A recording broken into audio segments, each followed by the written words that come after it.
Well, hello. Here. Hello and welcome. My name's Jason. The channel is It's Probably Okay. My camera is oddly... What have you done, camera? Think about what you've done. Hello, hi. This is a professional organization with people who get paid a lot of money to... Wait, is anyone getting paid? Are we just lying to the audience now? Is that Yeah, what we're we're just doing? full This lying sounds like now. lies. This is all lies. Welcome to acting.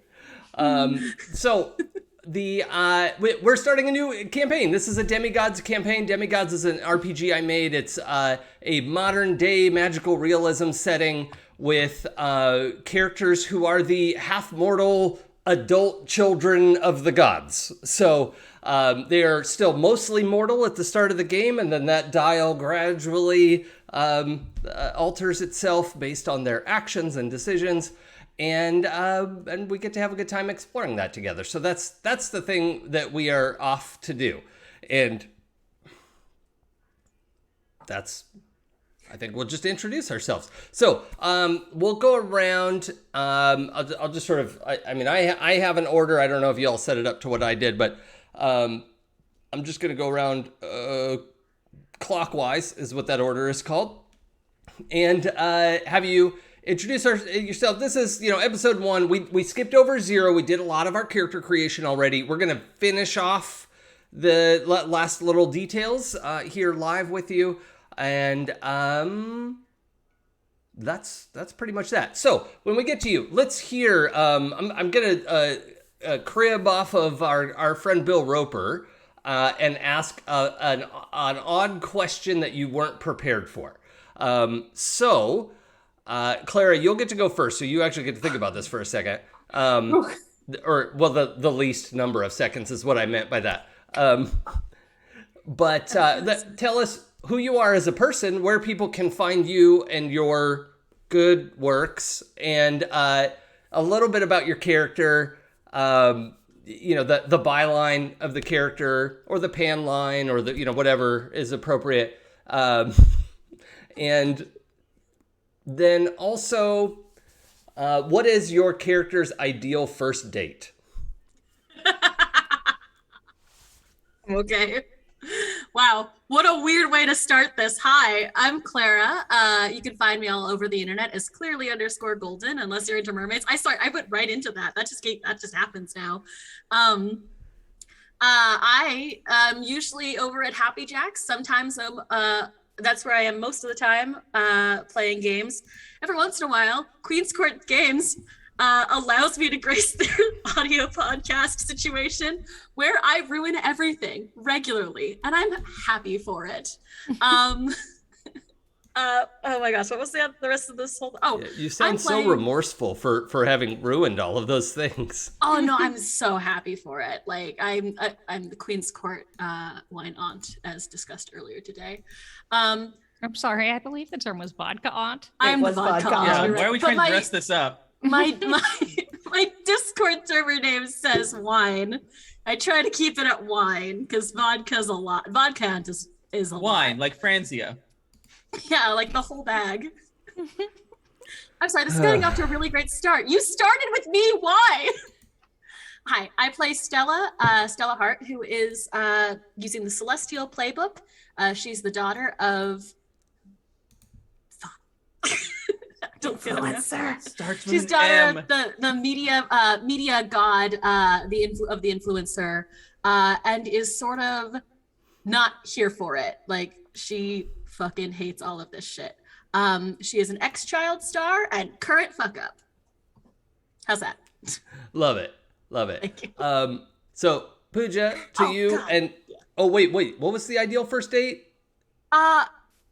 So I think she must have she's had to have answered this question before, and has like the canned answer of like, my ideal first date is like a nice dinner and a horror movie, because you get to like learn about someone when you take them to a scary, thrilling thing. And her real ideal first date is like, you never talk to her. Please do not ask her out. It's just, I don't want to deal with your shit right now.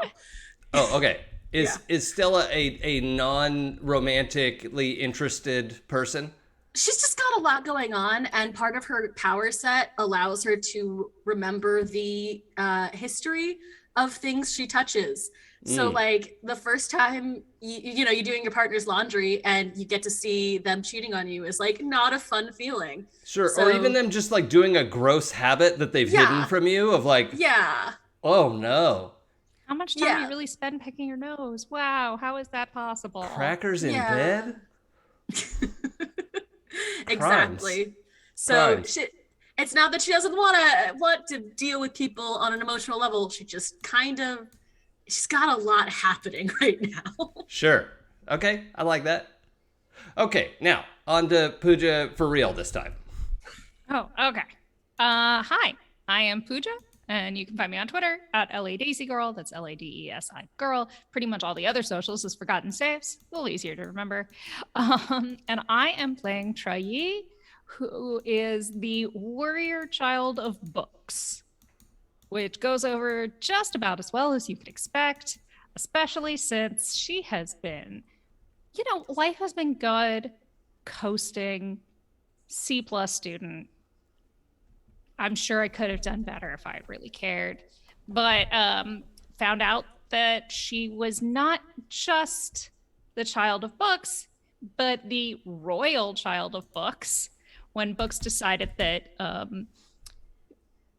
she wasn't living up to her full potential and sent a You're like the babysitter to heir, her. right? You're the heir to books. Heir apparent. Yeah, that's what they told me. And that's what my mentor keeps telling me, along with, then why can't you just act like it? Uh-huh. And my ideal first date is to go to like a batting cage. Oh, yeah, okay. Axe throwing bar. Sports. Oh, yes, that is better. Actually, I forgot about that. What was it? An axe throwing bar. Oh, yeah, that's better. That adds up. Okay. Rosalinda. Hi, I am Minerva. You can find me on the social medias on Instagram, Twitter, and Twitch as blue_troller. I am an artist and I stream on Tuesdays and Thursdays doing the arts. And I might have maybe done the artwork for Demigods PBTA. Yeah, like all of the interior artwork, basically. All of it. Good. So much like of it. a couple of exceptions. So yeah, that's wild. Yeah. And I am playing Rosalinda Cruz. She is the Elemental Playbook. Her parent is she is of the media pantheon and is daughter of influencer and is 100% all for it, doing the selfies, doing the influencing, scheduling all of her posts, and just ready to influence the world. Love it. Oh God. And first date, if she can realize that someone's hitting on her, yeah, she'll be for the date, whatever the date is. Not particular. Just like, just like, oh, you're into. Just happy to be here. All right, so let's schedule this into the time. Date? Movie? Sure. All right, let's go. All right. I like it. So we're also saying Rosalinda's a little socially awkward. Just a little bit. Okay. Kind of. Great.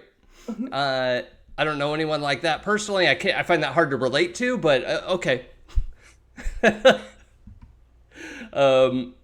Also, welcome QCG Aaron to the chat for the first time. Lovely to have you here. Thank you so much for coming. Lovely to have you. He's just here to bully me. He's just here to bully. And just for the record too, folks, lovely to have your follows here. There is a big push in our community to not be giving Twitch any more money if we don't have to. So I totally understand. If you want to, I'm not going to say no. Then thank you very much for anything that you want to contribute. However, by next week, we will have our Ko-fi. I say Ko-fi. Sorry, everybody. This is here where we are. But we'll have that set up. We're going to have a little like another way to participate that you can buy the ability to interact with the game a little bit. All of that is stuff we'll just share 5 ways. So that's all good and fun and won't go through the 50% chop of Twitch, where we pay them 50% to do nothing to help marginalized creators. So I mean, they did send out an email that said, "Did you try having moderators on your channel?" And to that, I say, so, yeah, that's how I feel about that. But of course, we will not say no to your bits and subscriptions. That is all appreciated and generous and kind. But we will have an alternative for you soon. So if that feels better, by all means. Well, I guess we've introduced everyone that we need to introduce and is important. I agree. So yeah, we can just keep moving right on.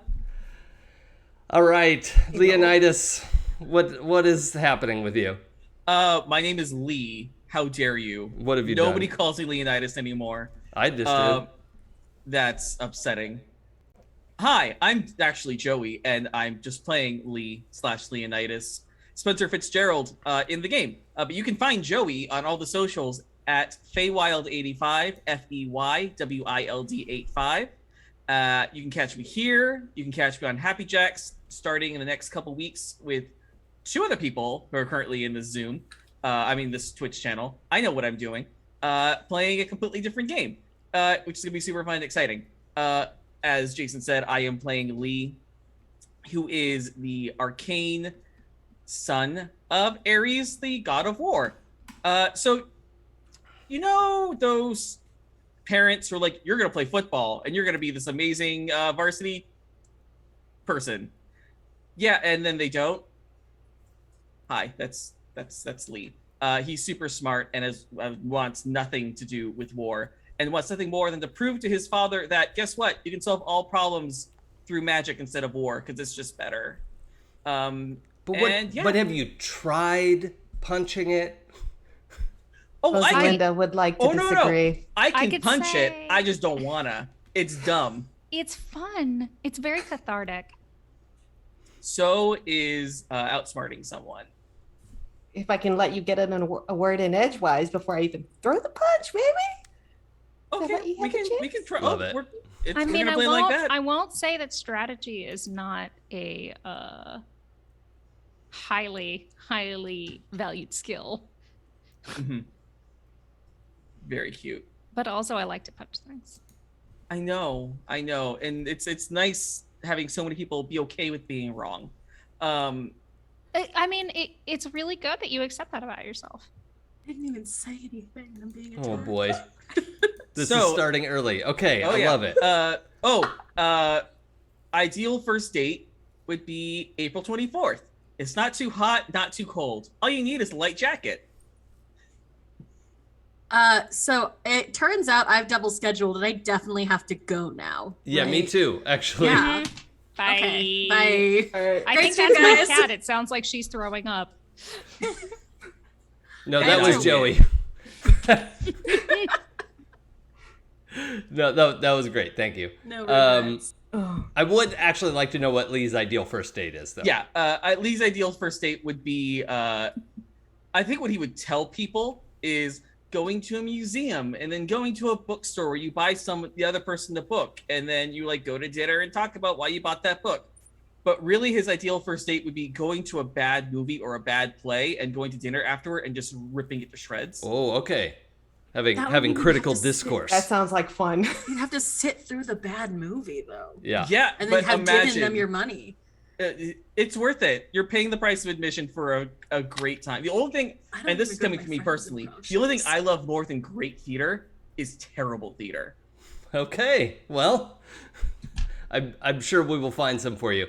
But I wanted to reestablish that because initially, your joke about April 24th and being the child of Ares, it could be possible that Lee is a total himbo, but in fact is a smarty pants wizard. And so... Yes. Wanted to make sure we were all on the same page there. So the just I love everyone here in chat. Thank you everybody so much for coming and participating with us.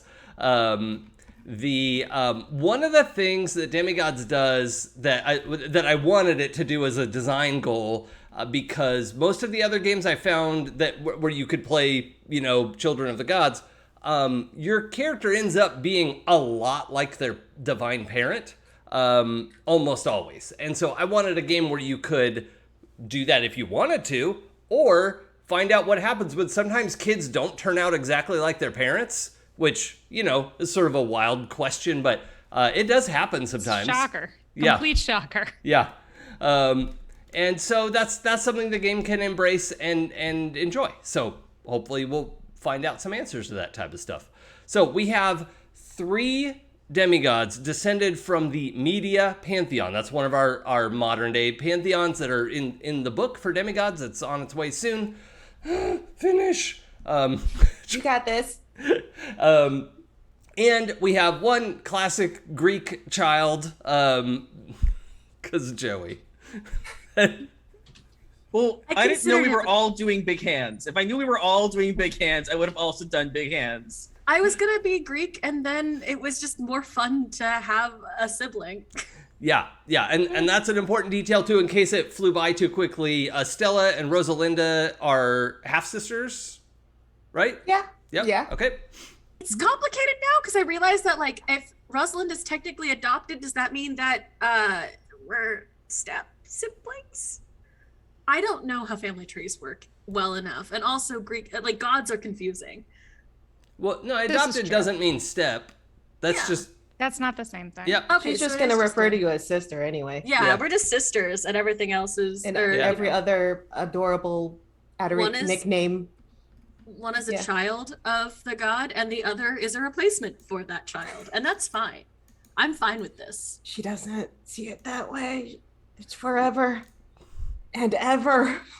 I love you so much, Stella. I'm so glad you're here. Okay. So Forever and ever. for our story, I want to recap a little bit about what happened with your binding event. So in the beginning of a Demigods game, we have to figure out why these demigods are able to be and work together. Normally, in the world of demigods, you can't. Deities can visit briefly to have a fun time with a fully informed and consenting adult human. But they can't stay for very long because they start to warp reality around themselves. Similarly, if just demigods start to work together too much, their fates get all wound up and shit gets weird real quick. So most demigods, even when they see each other on the street, they're like, yo, whoop, other way, and that's it. Like, if you walked into Starbucks and waiting in line and you realize that the person up there is another demigod, you would probably just leave, right? Because shit can get weird real fast. So in the whole course of human history, there's never been a case of 4 demigods being able to work together. That means, on one hand, there's a bunch of stuff the 4 of you could do that one demigod could not do, and a lot of your families and even other folks are going to be coming to you, promising you favors and rewards and treasure and whatever to have you do the thing that they want to do. There are also deities who are fully terrified of this, or angered by this, shameful disrespect of the order of things, and they are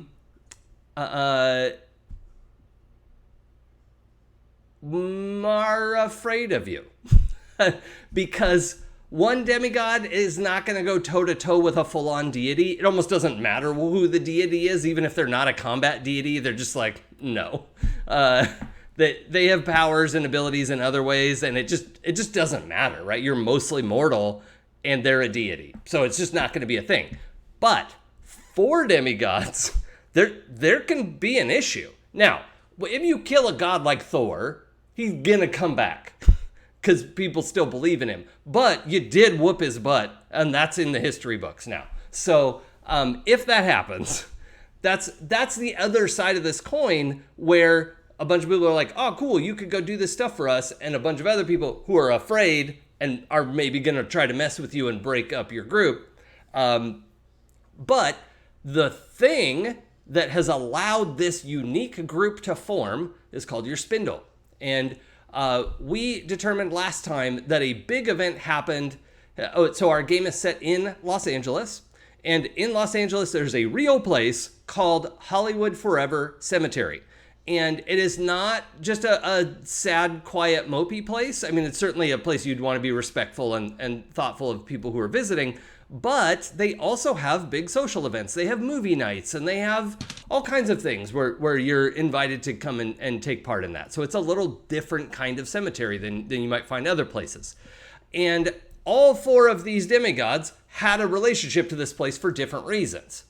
And then when the place came under attack, it happened to be that the 4 of you were there to defend the cemetery. And in the course of doing so, you became bound to each other, but the power of the place that is Hollywood Forever Cemetery propped up your fates so that they didn't collapse into a black hole of nonsense, right? Into a puff of logic. So let's talk a little bit about why was the cemetery important to you, and the role you played when I believe zombies came out of the ground. Mm-hmm. Right? The dead rose. Oh, puberty. Did I mute in time? Yep. Okay, hey, everyone has eardrums. Enjoy your eardrums. Oh my gosh, chat's very busy today. Lovely. I'm sorry if I miss anything. Feel free to call my attention to something if I need to know. Oh, good, Dorkler Canada's here. Hello. Yeah. Welcome. You've been here for some time. I'm so sorry I missed that. Dorkler Canada is our intrepid moderator. As Twitch told us, the one thing you need to stop hate raids in this environment. It's not funny, but I laugh because otherwise I cry. So, thank you so much for being here, Dorkler Canada. We love you and appreciate you. My dog is snoring. It's not loud enough to be on the microphone, but she's very cute. Well, Janet I feel like Damn your awesome microphone. I feel like when you I feel like you're gonna have to get a photo when your dog is being cute and snoring, so that every time you mention it, I can see it later. Because I'm sad that I'm missing snoring doggy. Clara, I will DM you a video of my dog talking. I will never say no to people sending me videos of their dogs making cute sounds. Or cats, let's be honest. We'll start with this. Oh, Bubba. Oh, her blanket is green. That's funny. Blanket's being keyed out. Baby. She is just fully asleep. You do a simul stream with just a dog cam, please. Yeah, you can easily do that. Yeah, I keep planning on investing in a camera just for her bed there, which... Why is my... Do it. Hold on a second. I'm full of good ideas. Please do Instagram hand. He's gone. Oh, there we go. Okay. I went all fuzzy probably from leaning out of frame, and my Zoom is like, I don't know what to do. You had a face, and now you don't, and now you do again. What? Okay, so let's go. We'll go reverse order this time. Yeah. So Lee, why did you like the cemetery before? And what was a key moment in the battle against the zombies that Lee was a valuable contributor in?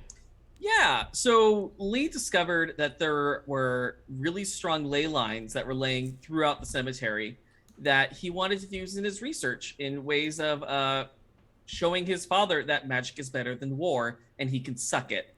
And that's why he was there. And a critical moment he played in fighting off the zombie invasion, which, by the way, people should know was there because a demigod of the movies wanted to really get in on the revival aspect of the current trends in movies. Lee helped create I want to say, didn't he? I think we talked about he created like a shield or a bubble around the mausoleum that we're kind of using as our main. Yeah, like it had been damaged a little bit. I'm going to pull up a picture of that in just a second here. Yeah. But yeah, you had shielded the greater part of the mausoleum, and that was important because it had already taken some damage, and that's, a bummer because it's also this like beautiful historic site.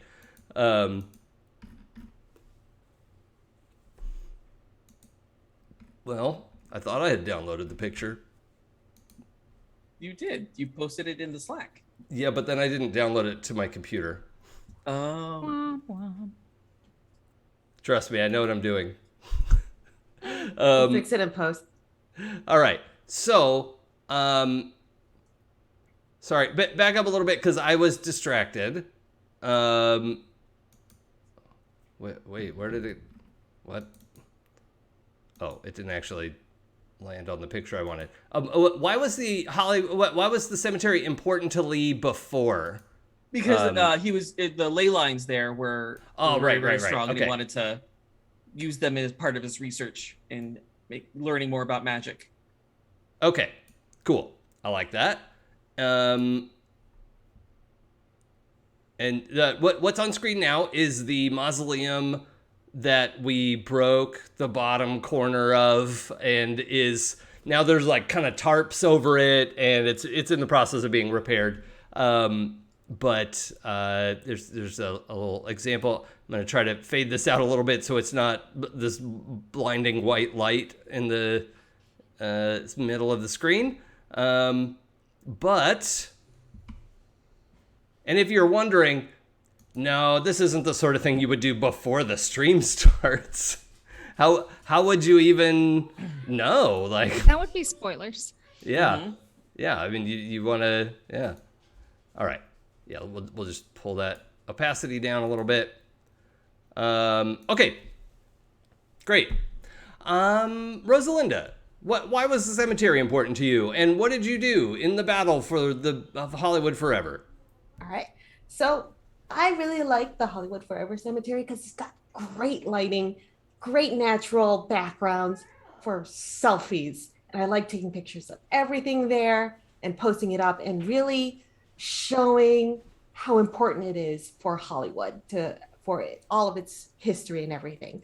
And so when the zombies came up, I really wanted to defend the mausoleum, and I punched one.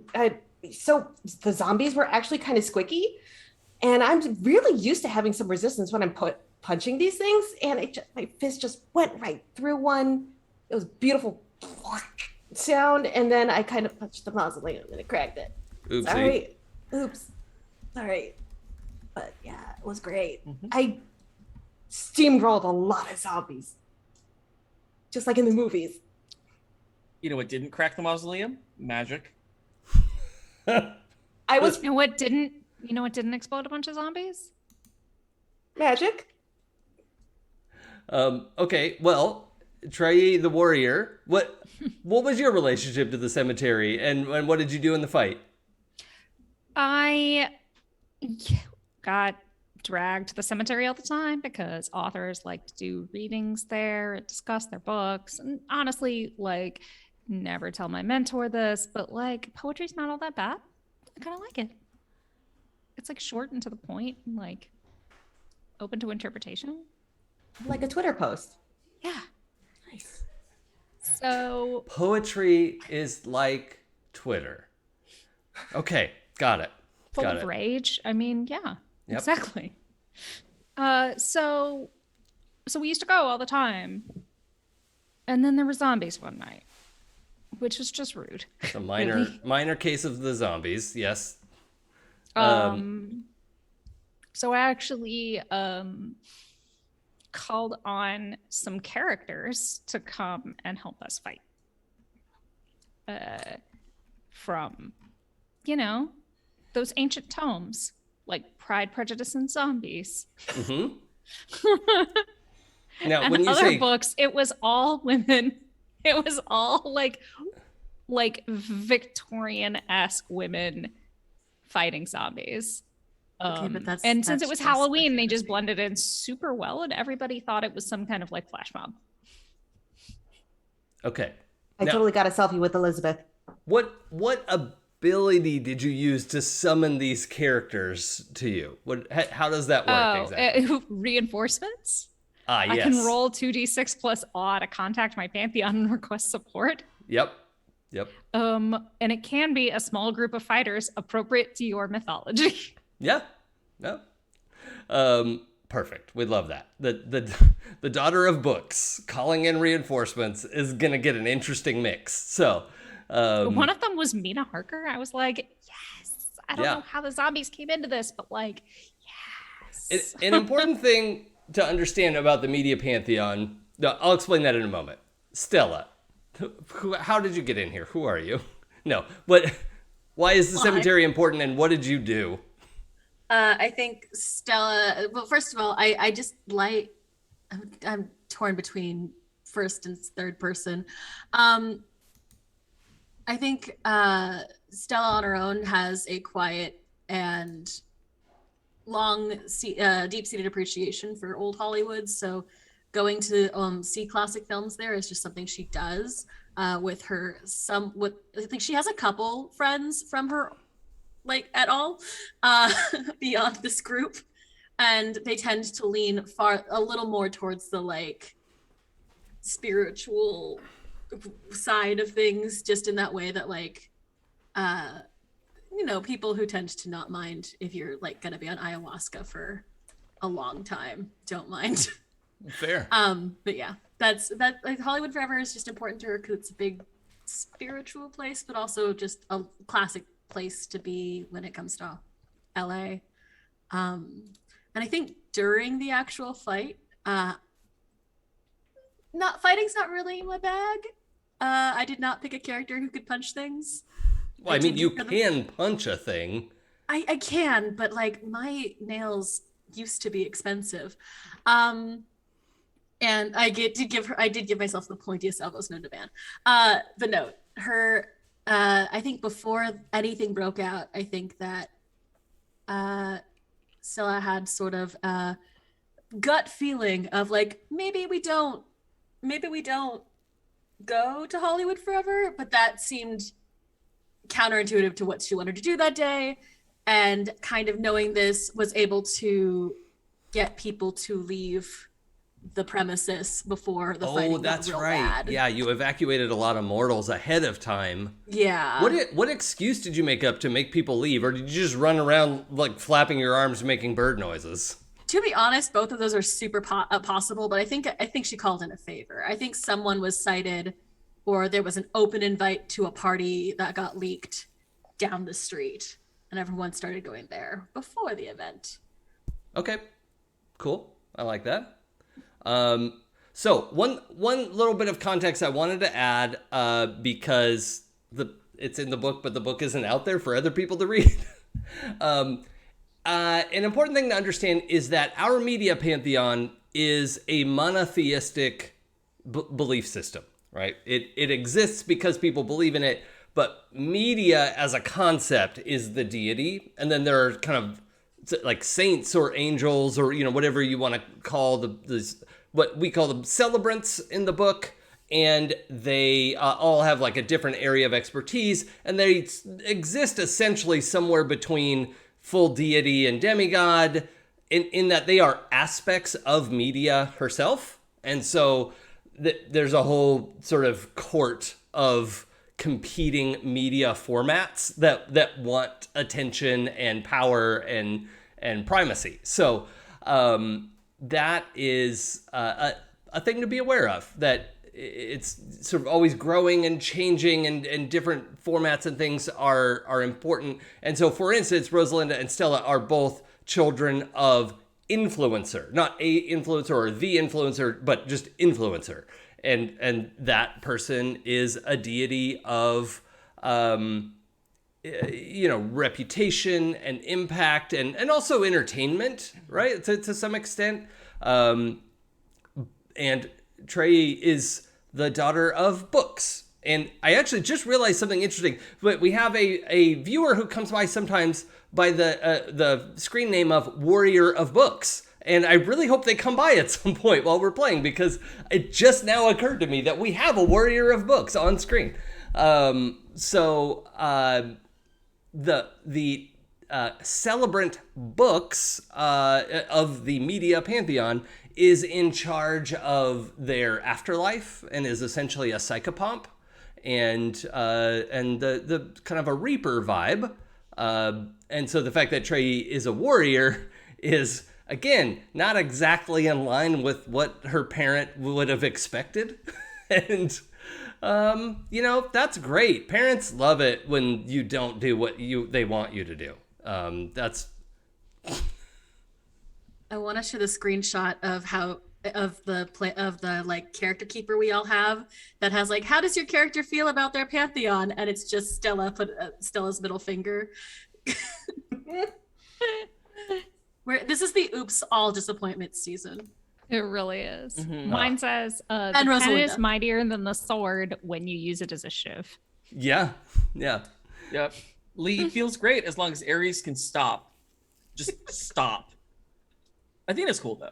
Yeah, Athena has had some contact with you and Yeah. is trying to help you along because she is also a warrior, but she's more about tactics and being thoughtful and careful and winning more than She's just the doing cool damage. lesbian aunt talking to the new family Gaby.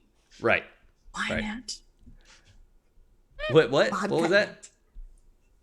The term is vodka ant. Oh, vodka ant. Yes. Especially my as God. especially as like Dionysus might get mad about like Athena. Athena the No. Grappa aunt.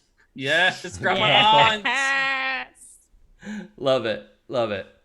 Okay. So, I want to go around. One of my favorite things in PBTA games is starting a campaign with a little snapshot, a little day in the life of. Also, something we're going to do in this campaign is take breaks at the top of the hour. I think maybe because we started 20 minutes late, it's okay if we don't take a break this time, but we will take a break at 4 o'clock or split it or something. How do we feel about that, gang? All good. Yeah, it's all good. Okay, well, feel free to say if you just got to get up and take a break, that's okay too. But we're going to try to schedule these for our own health and well-being and, not be sitting for 3 hours in a go. So, we all got to take care of each other. So what I like to do is go around. I brought that up because it's almost 3 now, so it's the top of the hour, but we're not going to quite take a break yet. What I would like to do is individually get something that you're up to by yourself, unless... Oh, Dorkler Canada, thank you for redeeming Stretch. That is an outstanding idea. Whether you're watching now or later, your only 2 options, by the way. Take a stretch. Oh, I appreciated that, actually.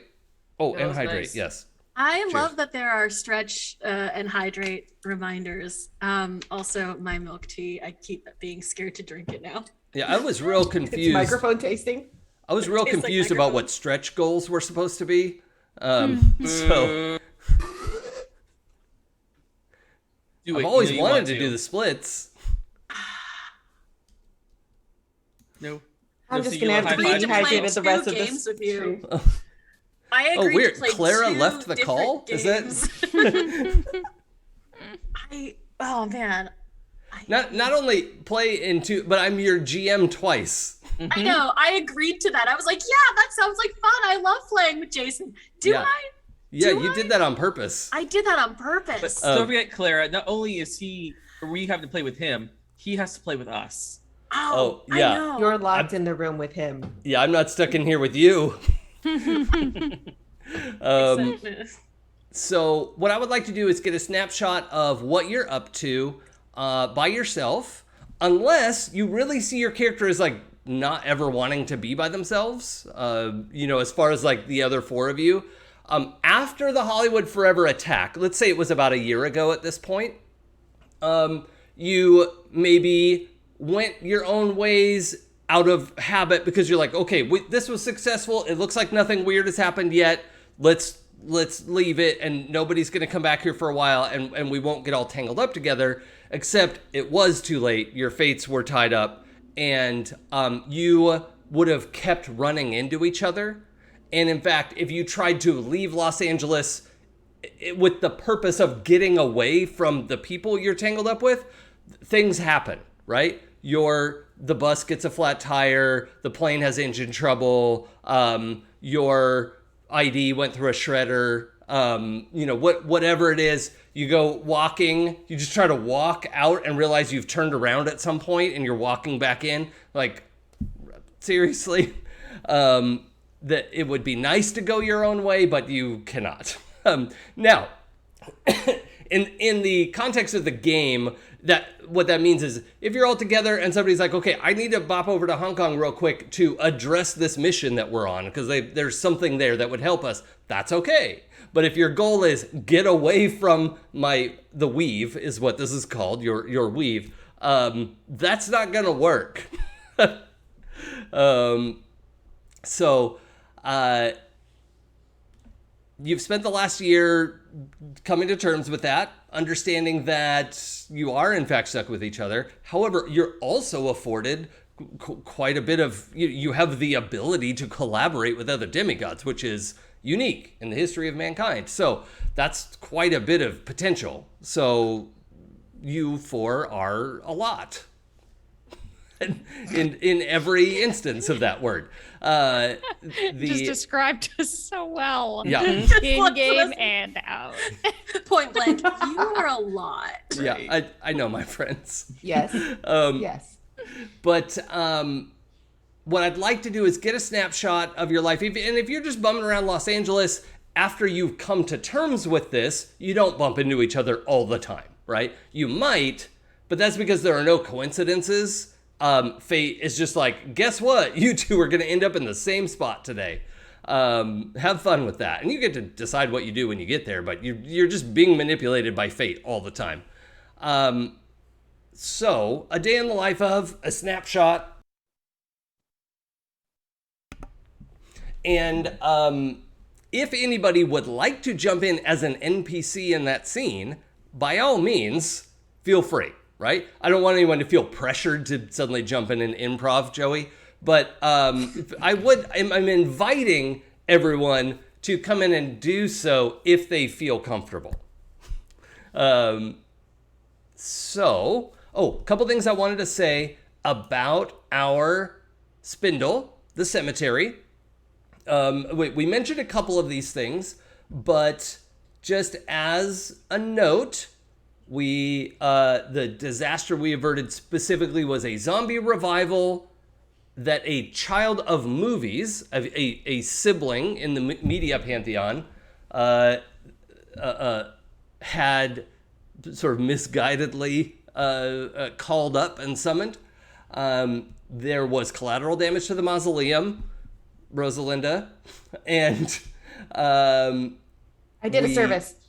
We did impress a divine being, and we impressed the spirit of Hollywood itself, the city, the spirit of Hollywood City. And so, I'm picturing the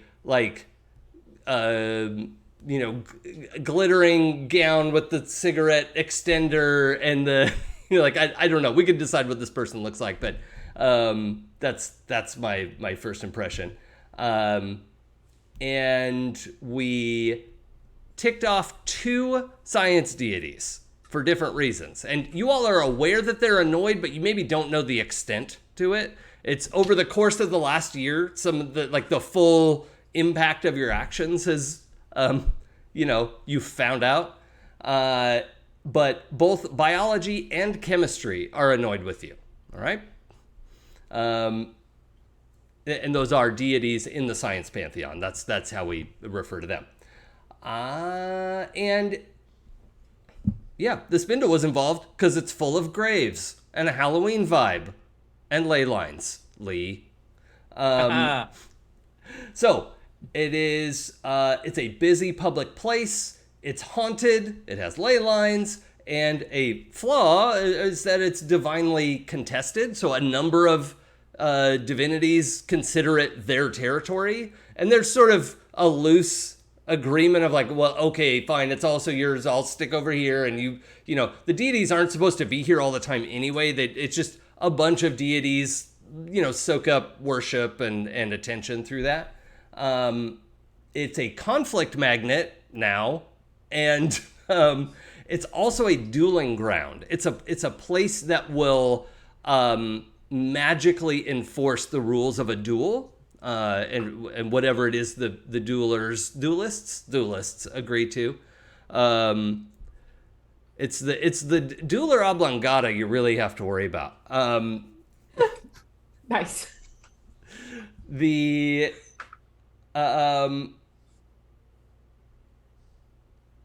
and we have one spindle move. Each playbook has the option of taking a move that is specifically related to that space. And I believe our warrior, Rosalinda, because you were able to take a warrior move, right? Took Rec Room, WRECK, and that is now associated with the spindle somewhere. So what space? So after the fight, after you came to terms, you came back to the cemetery, this space was calling to you like, hey, come wreck things, right? And Rosalinda's like, that's a nice invitation. I don't know. You can, I don't want to interpret that for you, but it is so many words. Yeah. So what opened up? How did you discover this space and what does it look like? Good point. So it's it's not as populated as the rest of the cemetery. It's just for magically like a 50 meter by 50 meter square foot area. Just lots of it's just open field of grass. Oh, okay. It's just an open space. Yeah, it wasn't there before, but then after that mini zombie apocalypse, it just opened up before me, and I'm like, I did a flip into it while doing recorded myself flipping into it for my fitness. Now, show everyone.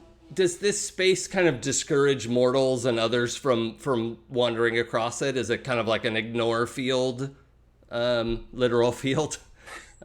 Yes, because everyone else has made a wide berth. Everyone else, aside from my weave, has just skirted around me, and I've waved at people, and they don't wave back, and I'm like, what? They just don't notice what's going on in there. Okay, yeah, I like that. That's really cool.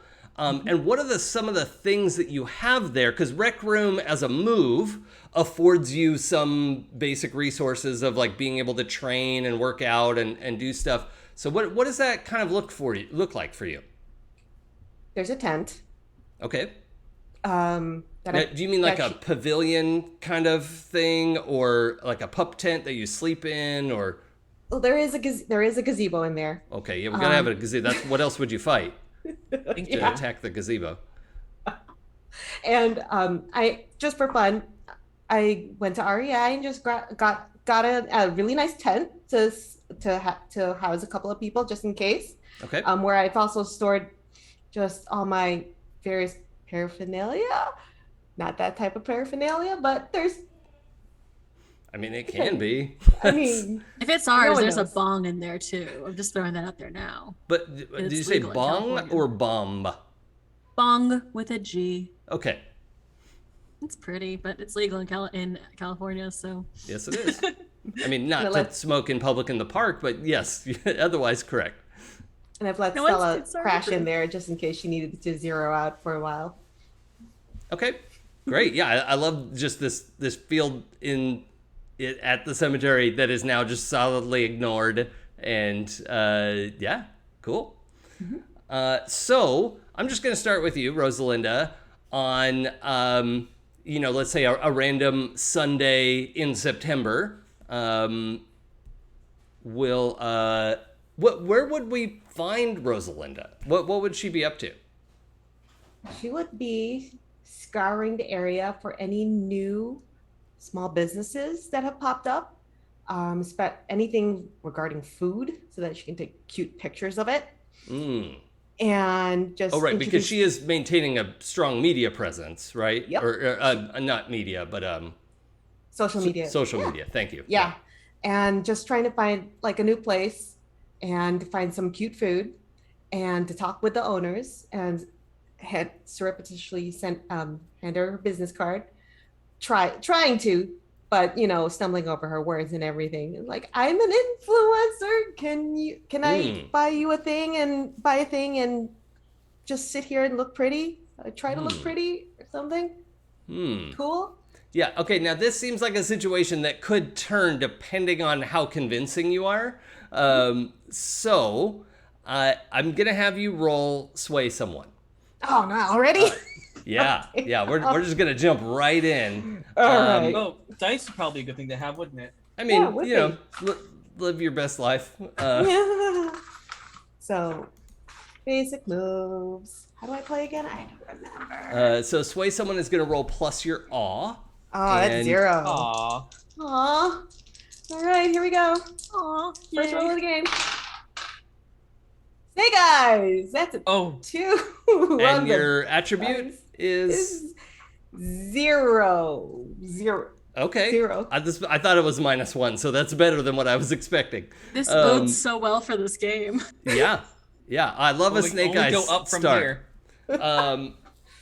So you get, so my understanding of Rosalind, I want to make sure I'm reading this correctly, is that she wants to be a social media influencer, but in person is a little socially awkward and maybe doesn't want everyone looking at her and have all that attention live in person. Is that accurate, or is not worried about that? No, she is worried about that. She is much better scripted behind a screen. Yeah. And if she's had something dictated, she can say that awesomely. Okay. But on the fly, oh god. Okay. Yeah. So you come across this brand new elote truck that is Oh god, I hate in you. town. Why? No. I also love elote. So I'm not gonna get free elote. well, you had heard about this truck already, right? Like they're growing a following. They're the shit. Like everyone wants to find this truck. They usually like throw up a thing 10 minutes before they show up somewhere so that, you know, they don't get totally mobbed. And I think maybe you had even interacted with them a little bit online, and they were like, yeah, come by, you know, they're like, cool, you've got a following, come say hi. But give me a line, like, so that the truck is serving people, and the like owner of the truck is let's say a 40-something Latina gal who is like stepped out of the back of the truck and is like, oh, did we talk online? What were you, what did we talk about? Oh man, it's Queen Crucible. I was totally DMing you back and forth so much. And God, I love elote. Oh God, I had this slogan for you. I have no idea if it's gonna work, but I like it elote. Okay, well, not the first time I've heard that one. Oh. And everybody likes elote. Hey, everybody, guess what? This lady likes elote. And she should get some free elote, right? Maybe she should get to cut in line and get elote because she's going to take a picture of it and post it online. And it's just merciless. What is Rosalinda's reaction in that moment? Slink away as quietly as she can, backwards. Just Homer Simpson her will. The comment about secondhand embarrassment, I am having that just from acting it out. I'm It like, hurts. It hurts. I can't so watch movies from the much. early 2000s. It hurts. yeah, I've done harm, and I'm sorry. Done harm. But we gotta act entire on party a is snake taking one eyes. That's a hard move. Oh, you good? And Rosalinda, I would like you. I mean, this is an emotional response for you, not just like a dang it, right? No, I'm not. I am crushed. Okay. Oh,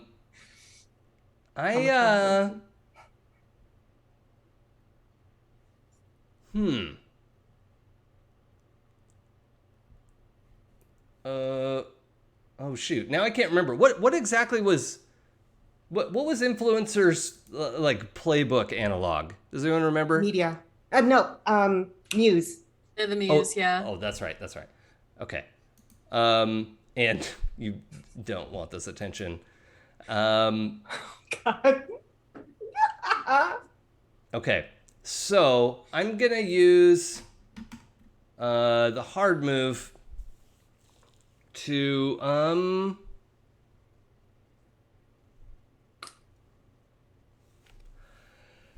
this is essentially a countdown, but everybody in line has started to take your picture, and somebody recognized you, and they're like, "Wow, this is the queen in person."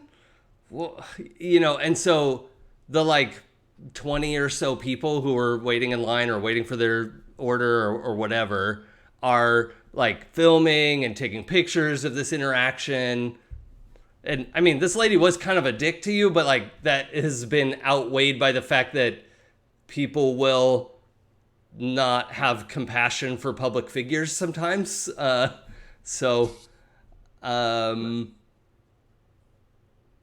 And the countdown for me, I think, is, I mean, you can tell me how to spin this for Rosalinda, but if Rosalinda is hurt, how much versus is Slink Away outweighed by Lash Out? Oh. She could totally lash out. I mean, I'm not trying to push you towards one either, but I am asking you to pick one. Lash out. Okay. Let's do this. Come on. Okay. Oh, come on. You were totally cool on the DMs. Why'd you have to be like this?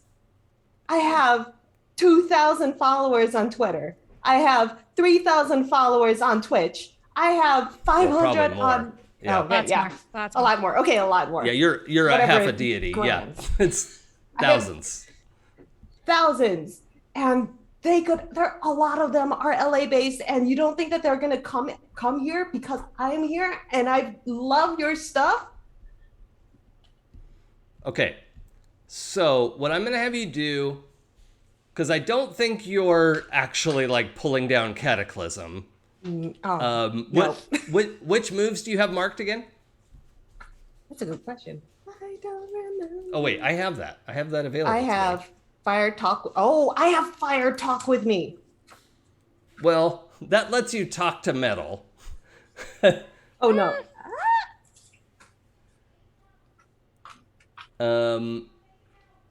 Which maybe wait, would no, be that's useful in a minute, but I thought I I'm had Eye of the gonna- Storm. Never mind. let's see. Oh, you have an elemental familiar. Mm-hmm. You have epic weapon. You have a warrior playbook move. You have cataclysm, fire talk with me, and rub some dirt on it. Okay, well we may get there eventually. Yes. Okay, so the hard move that I'm gonna do is ask you to roll bend fate, because you want to change the situation, right? Beyond Yes. just like this normal conversation you were having. And the only way to change it now is with magic. To actually like change reality, which is within every demigod's purview. So that is going to be 2 dice plus your weird score. But before you roll, we need to pick the potentially 2 boons or 2 banes. One of them, one of the boons that I think you're going for is, oh wait a minute, what are your gifts again? That is, this is an interesting situation to be in. Going in hot, man. Yeah. Did we break your game already? Well, no, it's built to flex around this. I just have to decide. So yeah, I think this is just a generic, do something beyond its normal limits. Is there another boon in case you get to have 2 boons? Is there another one that you would want to have with it? Maybe give someone else Fate's favor or Oh, disfavor. interesting. To whom would that be targeted? My sister, duh. Yeah, my sister. What, your Please stop sister's asking here? Fate to do anything for me ever. Oh, it's got to be somebody who's present in the scene. Oh, okay. Yeah. Give it to Momo type person. I was actually thinking that. Yeah, Like, I mean, that's... look, if it goes my way, then she's gonna get a lot of customers. Hopefully. Yep. Okay, and then what 2 banes would you not want to get? Take harm. Okay. Oh no, something bad finds you. We're starting out roll strong today. This is the first roll of the game. Well, this is the second roll now. Okay, let's roll plus weird. Let's make it weird. Yeah, very weird because we do the weird stuff. I have 0 in there. I'm a biscuit. Oh, at least that's doubles. I got 4. Okay. Oh. I'm gonna need you to throw those dice out immediately. Yeah, Yeah, these are cheap plastic dice. I'll go get better ones. Okay, plus your weird. 0. Help me help you. Oh God. I'm only a man. Someone please fly in. Okay, so it is good to note when you roll doubles, you always get a thread for that. Yep. Also, everybody, make sure you just glance at your gain a thread triggers so that you have that at the top of your brain. Because I believe you did accomplish make an awkward situation. What is this? I did say something extremely awkward. Yes. Yeah. Yes, I did. Definitely check that one off. But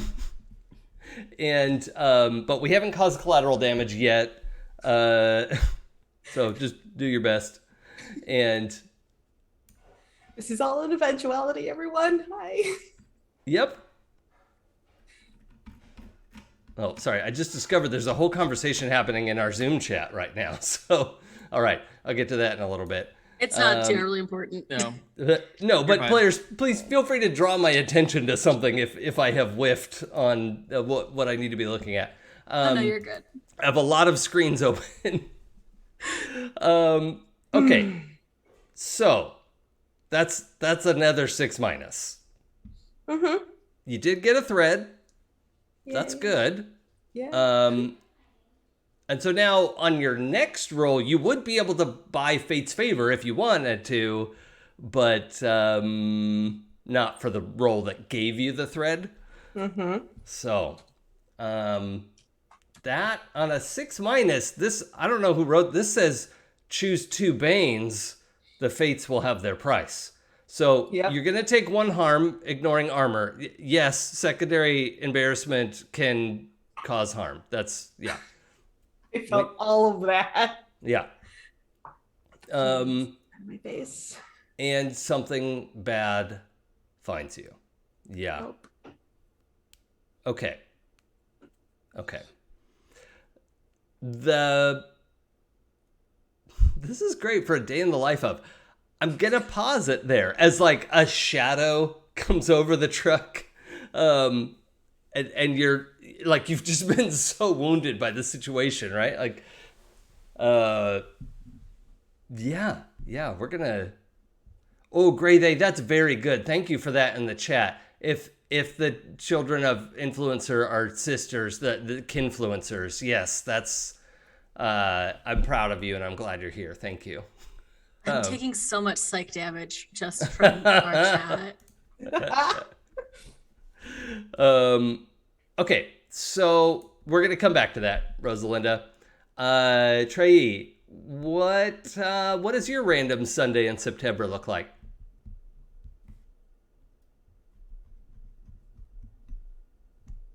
I think that Tree is actually spending this day trying to avoid her mentor.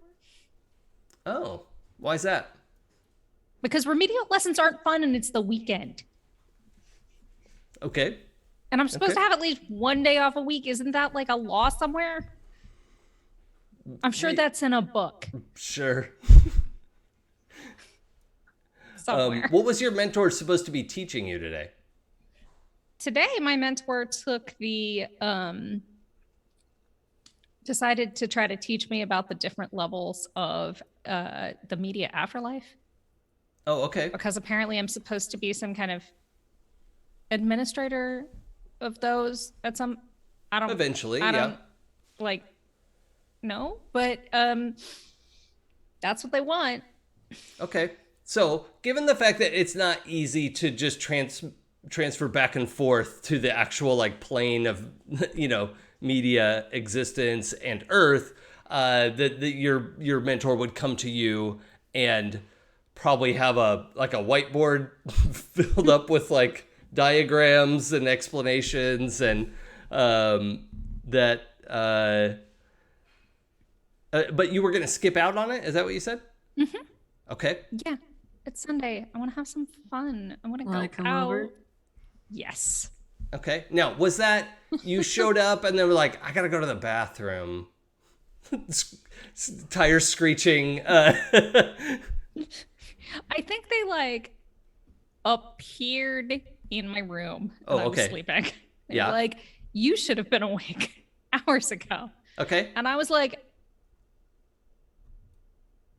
I noped so far out that I was Now, like, this fine, just let me get isn't dressed. like the Celebrant books, right? This is like an agent of books? Mm-hmm. Yeah. Okay, cool. I think my this is mentor is someone that books has sent to teach me. Yeah, and I think this is probably well, no, because you're not supposed to hang out with other demigods. So this is a creature of some kind. This is a how about a monster from where the wild things are? Is that an okay source? Sure. I was thinking more like a like Victoria Tremaine from Hidden Legacy, where it's like I'll have to Google that one, but that's okay too. I was well, like, she's she's really good at like manipulation and plots and things, and like she takes on a mentor role for one of the characters in the book despite being kind of evil. Okay. Okay. I see. my other suggestion was that it's like, you know how other pantheons will have like minor gods. Does the media pantheon have minor media for sure gods, like the embodiment of romance novels specifically?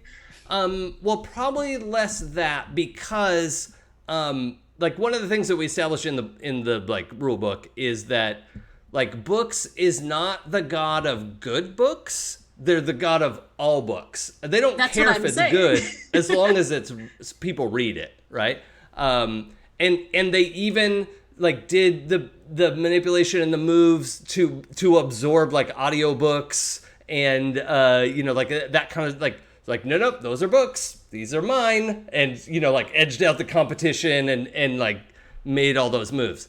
But there certainly are the little like Telegraph is probably kicking around somewhere, right? Where it radio. used to be the like Hermes, right? It used to be this like well-respected, regarded messenger deity, and now it's like I guess I'll go help.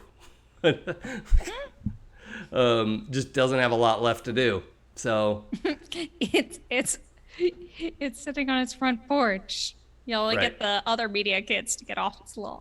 Yep. Aw. And I think like the media plane has made room for these, obsolete communication methods, but that's just where we are.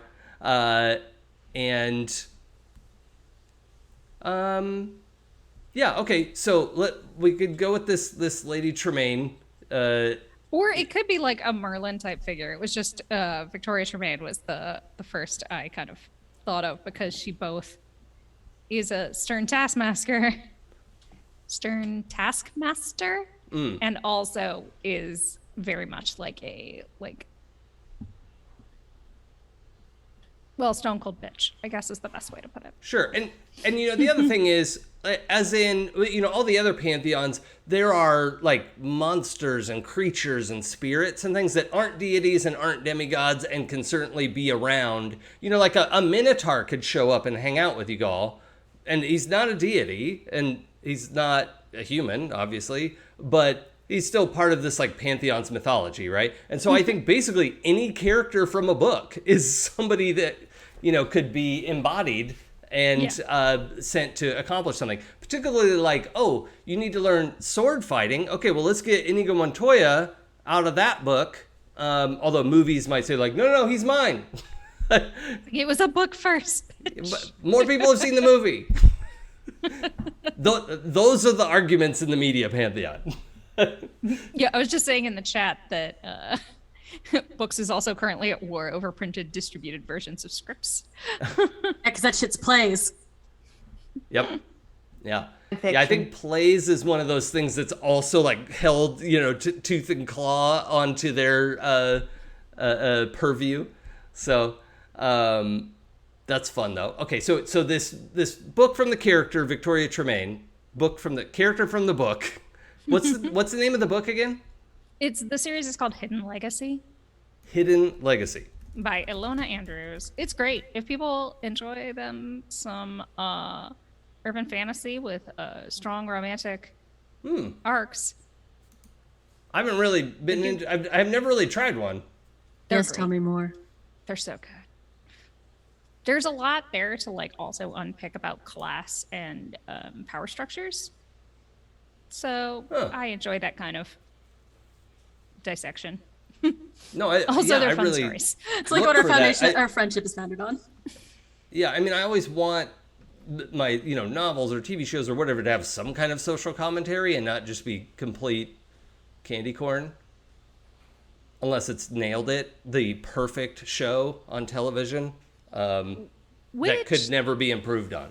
This season, Terry Gross is on. I know. Terry Gamble. Terry Gamble. Yeah, well, yes, Terry Gamble. I knew who you were talking about.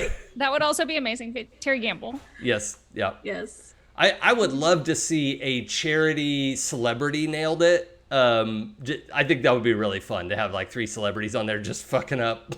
And okay, so this gal, what is her style? What's like the time period of the book? Modern day. She's very much like very put together, hair up in the chignon, like Chanel suit. Yes. Yeah. Okay. It's that style. Great. Like 5-inch heels that like. Yeah. Okay. So their own weapons. She appears in your bedroom and says you are late for our appointment. Ah! Why? Why do you always knocking? Why is knocking a foreign concept? Out of character, what does your apartment look like, and did you wake up alone? I think I woke up alone. I don't bring people back to my place. Okay. In part because I never know when this Joker is going to show up. But also, like, my apartment's pretty. Like, I've got a really, like, random assortment of stuff. Like, I like a bunch of different weapons or different things that could be weapons, and I've got those around. Like, I've got a whole thing about, like I was a TV kid when I was growing up. Yeah? Like, more than a book kid. Yeah. And since, like, my parents were both worked, like, random and long hours, I was left alone a lot, so that TV babysitter... Which is just another, like, mark of shame. Have you had any contact with TV since, like, really becoming part of the Pantheon? I think that we're a little friendly, and... it's like the fun uncle. Yeah, like TV is kind of the Poseidon from Hades for me. Yeah. Okay. Cool. I like that. Now let's see. You have what is your epic melee weapon again? It's the pen? Mm-hmm. It's a pen that turns into a rapier. Yeah, right. Okay. I love it. It's magic. Whatever. Pantheon royalty. Oh, okay. So she actually does have to be respectful though. All right. So, what is your media royalty title? Like your highness or something like that, like something maybe editorial or critical. I almost want to say it's like assistant editor in chief or something like yeah. Okay. Yeah, something to that effect. Okay. But if someone has something that rolls off the tongue a little easier. Yeah. Well, I bet we'll all put our heads together on that one and come up with something snappy. Okay, but yes, she does. Like, she appears in her room and says, "Assistant editor, you are late for our appointment. I was sent. I'm sorry to bother you, but we do have work to do, and we should get going." Okay, just go out there and give me like 10 minutes to, get up and get ready. Be right All back. right. Would you like coffee or tea? I'm sure that I have some energy drinks in the fridge. Like, she makes a face before she can hide it of like, yeah, of course. Yes. All right. Out of character. Is princess out of the question? No, that's not. I want something that kind of like is a little more like has to do with books. Yeah. That's what I want to find. Like, but I something also about like pages or something like that. Or something. like We'll get there. Yeah. But yeah, so she steps out of your room and assistant librarian. something Or like just that. Okay, librarian yep. or something. That's on the list. I don't know. So if people in the chat have like better, or people watching afterwards like have better ideas, please. I'm so bad at naming things. I liked editor. I liked revolving around the editor concept. That made a lot of sense. Your editorialness. Okay, but she steps out of the room. You could hear her kind of. I think there's an audible, like she opens the fridge, and then you hear. As she like cracks something open, you can hear like pouring it into a glass at least. Like she's like, I'm at least gonna class this up a little bit. I love it. Meanwhile, I am like throwing on whatever clothes that I left on the floor from the night before when I crawled into bed. And I grab my phone and my pen on my way, like right before I climb out the window. Okay. So you just dip. Mm-hmm. Okay. It does not matter that I am on this, like, I'm on the 3rd floor. I don't care. Like, I'm taking the fire escapes down or something. Okay. Now, just, I think we should also get you involved in rolling some dice because you've never given me the impression that Trey is particularly sneaky. Okay. So I'd like you to roll metal, please. Okay. As a perform under pressure. Under pressure. These dice like me today. That's a 10. Oh, shit. Okay. So, Rosalind, if you want to just show your dice what Trey's dice did. Look, this is what you're supposed to do. We're all disappointments here, even the dice. Editrix. Love it. Mm-hmm. I'm here for Editrix. Yeah. Same. It's like just embarrassing enough. Yeah, it's better than Princess feels very kind of banal. I can't let that pass by without saying, what about Princess? Oh. Can someone go back and screenshot that moment? Because I definitely saw everyone else light up with joy, and I did not. It's okay. They work their way under your skin, kind of like a very sharp splinter. Okay, I'm gonna put Editrix and Princess in our document here as potentials. Editrix or Princess is very good. And it wouldn't work as well if you were playing a character who uses he, him pronouns. Because, like, yes, Prince is like, that doesn't sound interesting at all, but Princess does. Yeah, this is good. Burliest Carp, welcome. Thanks for joining the chat for the first time. And yes, Editrix are for kids. Yeah.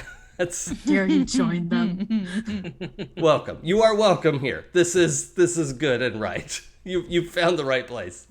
Okay, so you rolled a 10.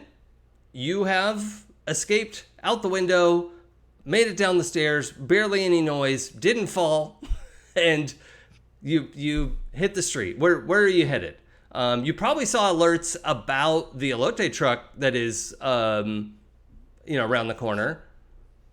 You've heard about it, and Rosalinda hasn't stopped talking about it.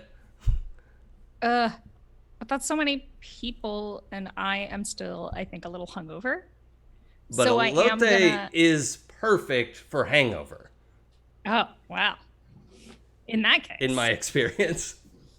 Well, since Rosalinda hasn't stopped talking about it, and since I know that wherever somebody is posting about stuff, Rosalinda will be, I am going to go and see if she can't get me the hookup over there. Sure. Well, and Rosalinda, would you have done a pre, hey, the truck in the background, hey, I'm at the truck. I finally get to try this thing. And then you go and have this not graceful interaction. Yes. Okay. 100% yes. Yeah. So you would get the, I don't know. I assume you follow Rosalinda's accounts, and you get the little short video of her getting ready to go up to the truck, and you're like, oh, that's not far from here. Because of course it wouldn't be. And I think we established we all kind of live in, near, around Hollywood proper, right? Yeah. Yeah, okay. It's great, because if anyone lives in Culver City, it's going to take you 45 minutes to join the game. So You promised we wouldn't talk about We're traffic. not going into that. sorry, that's my bad. That is actually on our lines and veils, and I Can apologize. we please make a coffee jar, donate specifically to this one when we fuck up? Yep, that one's on me. Sorry. Audience, we did literally talk about that. That is a pre-show conversation we had. Can we not get into that?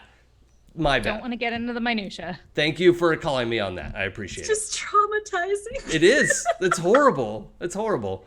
As the only non-California person here, so I'm like, I have no idea. Can we not talk? Okay. So, Trey, you're headed off.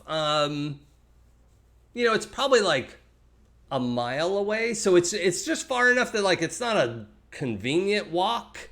But how does Trey get around? Does she have a car? Are you likely to call a car? Oh, also in our world, COVID is not a thing.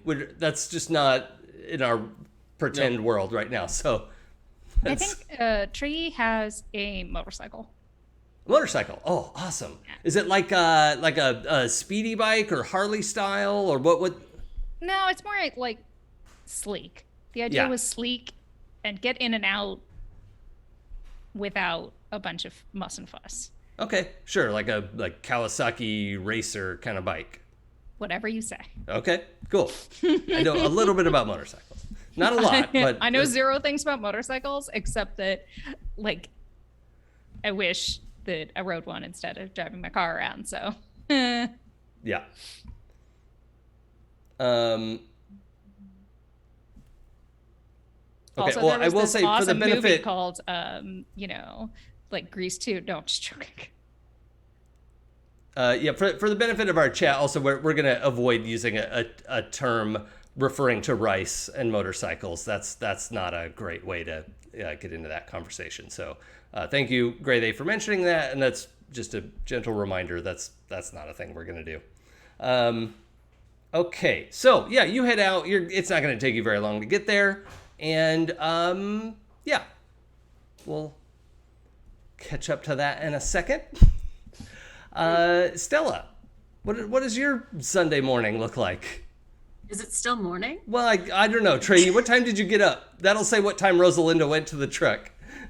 I'm gonna say it's like 11:15. Oh, right, because your mentor showed up because you're very late. Yeah, my mentor was like, I have to wait as long as I have to wait until she finally got completely fed up.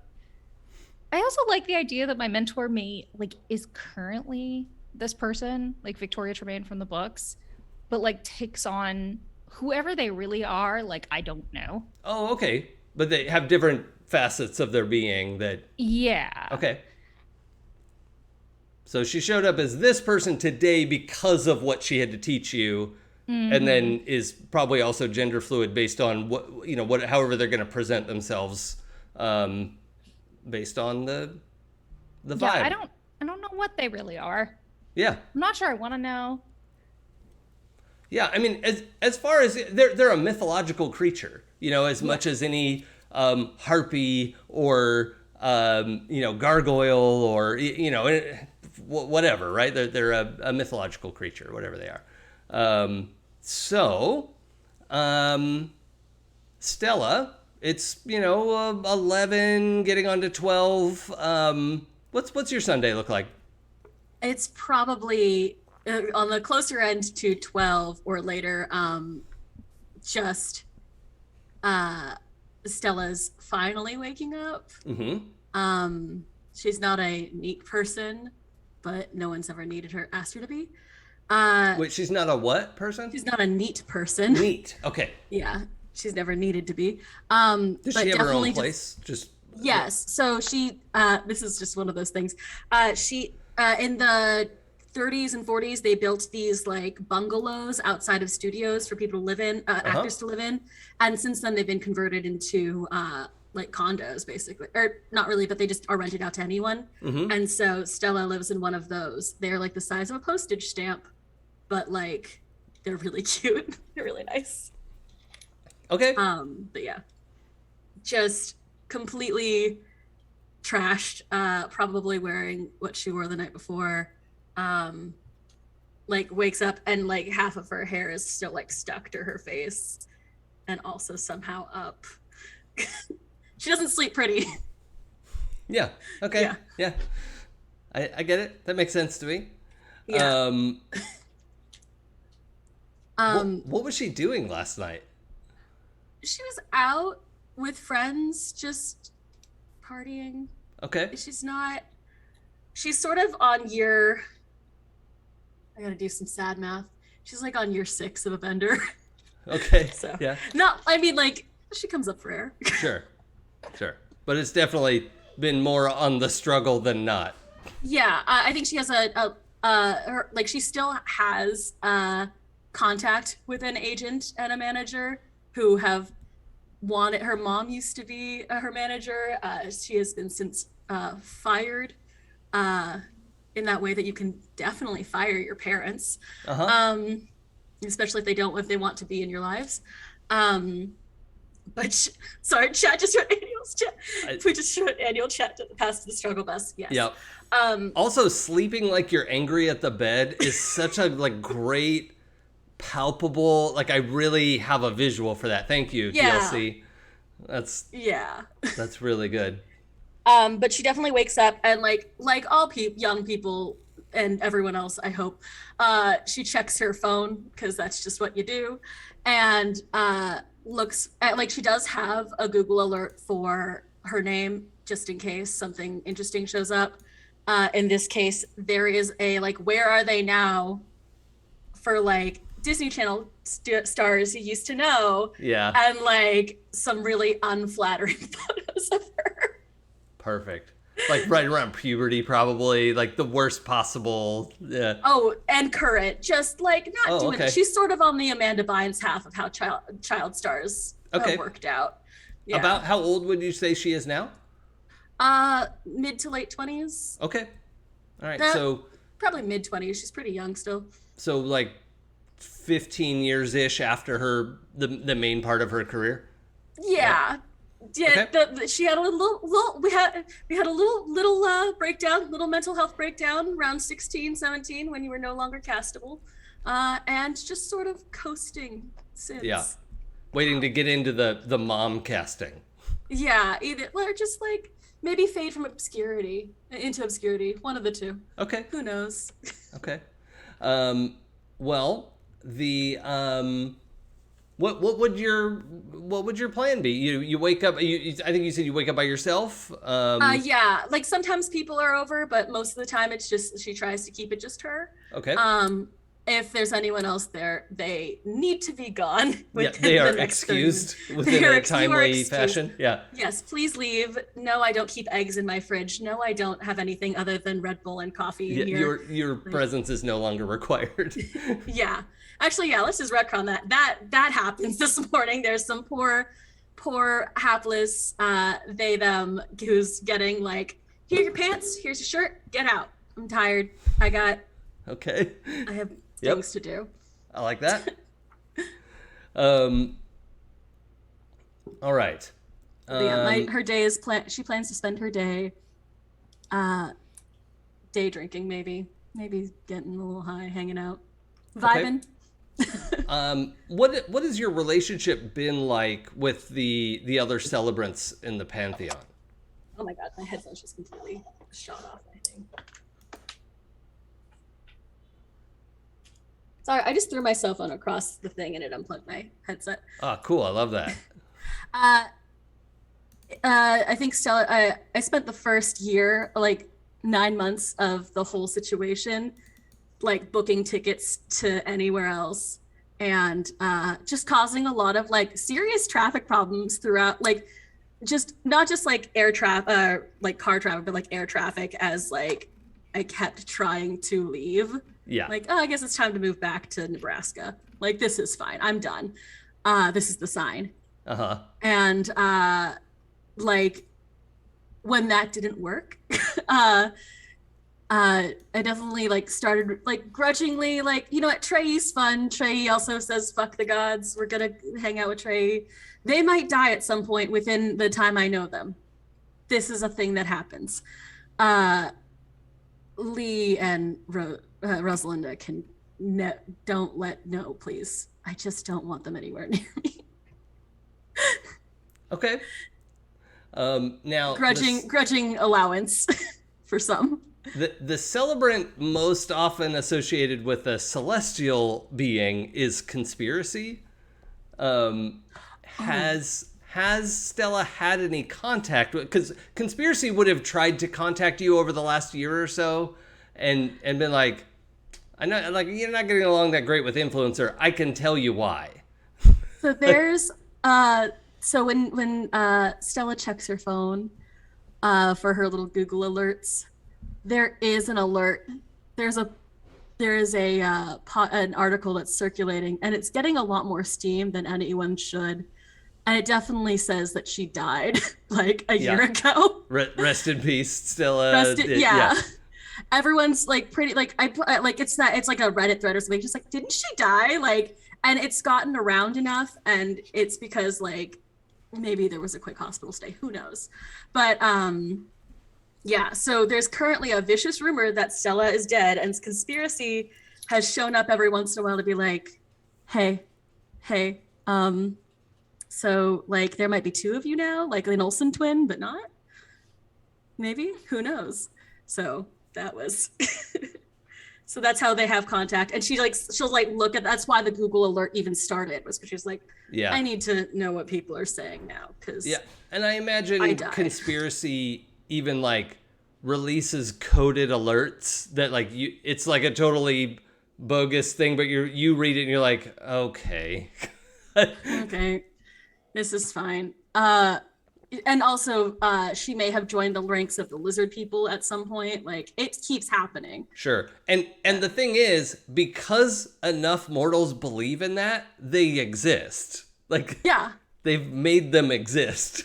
So it's upsetting, yes. Yeah. Alligators in the sewers, lizard people, one version of the earth is hollow.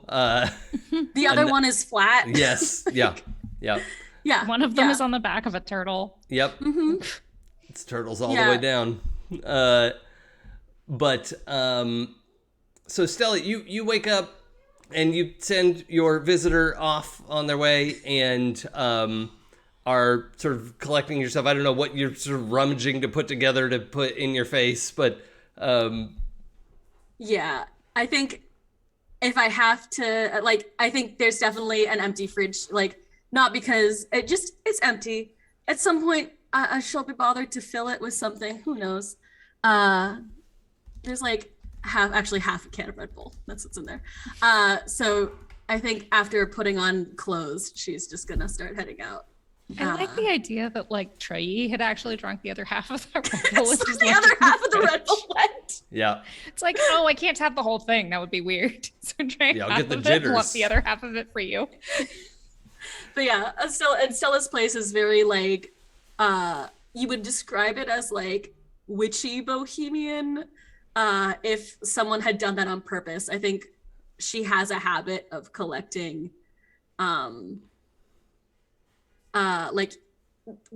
anti like bad luck charms from like around the world. I have an important question about Stella's apartment.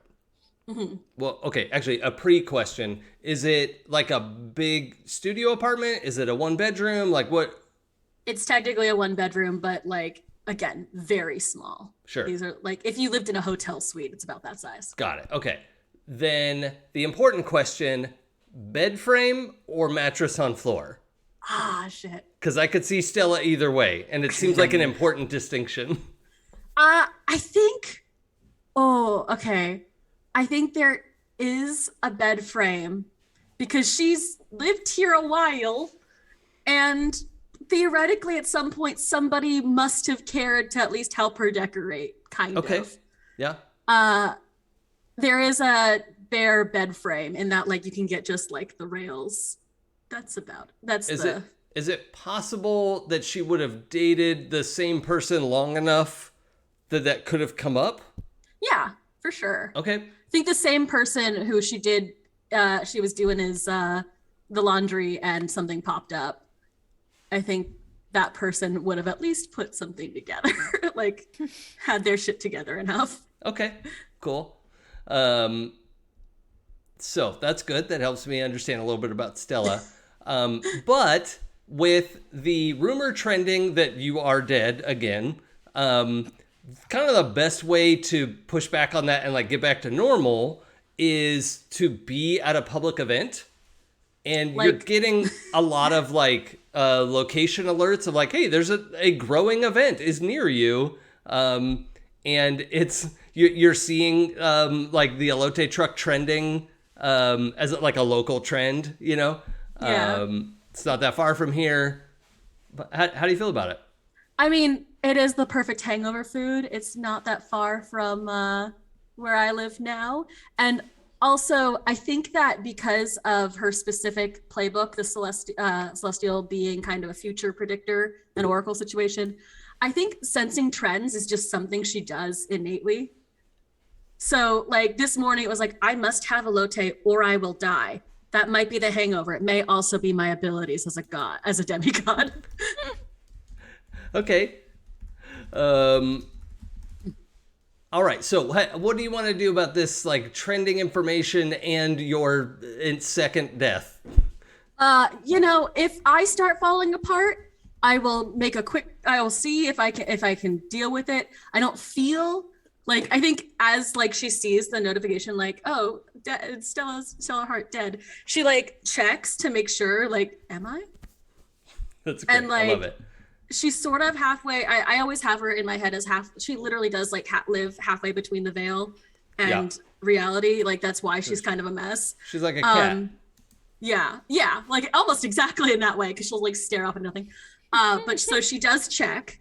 She does check in the mirror, like, okay, this seems correct. She does check in the special mirror. That seems correct. It doesn't seem to be hurting anyone. Maybe people will leave me alone and stop writing think pieces on this fucking show that ended 10 years ago. Could be. I'm gonna go and just get a latte with my biggest sunglasses on. Sure. And just coast under the radar. A little buzzed from last night still, and a little hungover. Awesome. Just a quick pause. Pine Bender, thank you for the follow. Be Right UK coming in with the 4-month subscription. Thank you so much. Reminder for everyone, we are going to have an updated way to support the show over on Ko-Fi by next week. So, be looking out for links there. But we really appreciate any flavor of support. Honestly, it is all appreciated. And all the stuff that happens in like today, like bits and subs and everything, we'll share. well, I'll just like count it up at the end of the month and split it. But that's going to be like 100 times easier over at Ko-Fi. So that's what we'll do. Let's see. Okay, so you are off to visit this food truck. Not particularly far away, but it does seem like you don't want to be noticed, right? Like you want to enjoy the fact that you must be dead. Yeah. Oh Okay. man, if the gods could figure that out too, I would be so happy. Okay, so I Just- am gonna need you to roll some dice. Oh Let's man. see. Oh, good. It's your second worst ability. Okay. Well, now I'm gonna let you decide. Actually, you will get to pick this, and it has like different possible outcomes. Being sneaky is typically a like perform under pressure roll with metal, right? But using your like the power of your personality to say like I'm not Stella, right? I'm just a average person in Hollywood with big glasses, right? Yep. That would be a sway, right? To like convince, to make a convincing performance. So which way do you want to flavor that? I almost want it to be metal because I'm not. No one is at their best when they're hungover. I agree. And So- for the audience's benefit, that is the lesser stat for Stella. Yeah. So that is an admirable choice to make. It's what my character would do. God damn it! Nope, that sentence is ejected from the game. Every time I use it, it's to fuck myself over. We're I fine. know, me too. But as a general sentiment, Oh yeah. springboard Fuck that. out. Yeeted that Eat it sentence. into the void. Yoked. Yep. Fully yoked. For a long time, when I heard people saying yeet, I thought they were saying eat, E-A-T. And I just did not understand I didn't understand yeet either when that was first explained to me. But when it was like eat it into the void, I was like, what? Because I hadn't seen it like written down. It was just my students using the term. And I didn't understand what was happening. Slang. How are those dice looking? Oh God, I have to roll. Hold on. Let's see. Sometimes. What horrible things we've done to ourselves. Oh, okay. That's a 5 out of 4. That's a 9. I can do a 9. What am I adding to this? My metal, Your metal. which is just a 0, so It nothing sure is. worse can happen. I was just looking Here we over our go. stats, actually. It looks like there's no stat where at least one of you doesn't have a 2. That's good. I'm min-maxed. But also, every stat, someone has a -1. So, this is very good. This is good for me. I'm min-maxed. I have a 3 in one of my stats, which just shouldn't be possible. Correction. What is- Correction. That's not possible because there are 5 stats and 4 players. The awe line is the least extreme. So that's amusing to me, considering who our players are and that they are media demigods for the most part. And awe is kind of just bumping along the bottom there. Limping along. I'm Okay, playing what- against tight, Jason. that is one of my high stats. It so. is, yeah. Oh, I made the active choice to be like, no one will believe me when I tell them they're gonna die. Oh yeah, no, you're a gremlin for sure. Cassandra herself Right. has entered the chat. Okay, what do those dice say? 9. Oh, okay, that's a good It's medium fine. result. I think with that, and feel free to tell me to reinterpret this as well. Also, we're gonna take our top of the hour break here in a sec. The interpretation I read that as is you manage to kind of go under the radar. You don't call more attention to yourself by trying to be incognito, which is often what happens. But there are a couple people who get a picture and be like, is this Stella? Not, this is definitely Stella and everyone's wrong. but it is entered into the rumor mill as unverified status. Yeah, celebrities, they're just like us. They also look like shit and eat elote. Like, it's fine. This she is used to. It is not better or worse than she's ever had before. That's not true. Yeah, no, that's it. It's not better or worse. It's just news. Okay, cool. Well, now that we've done a day in a life for all of the characters, that's twice I got to just put Joey in a corner.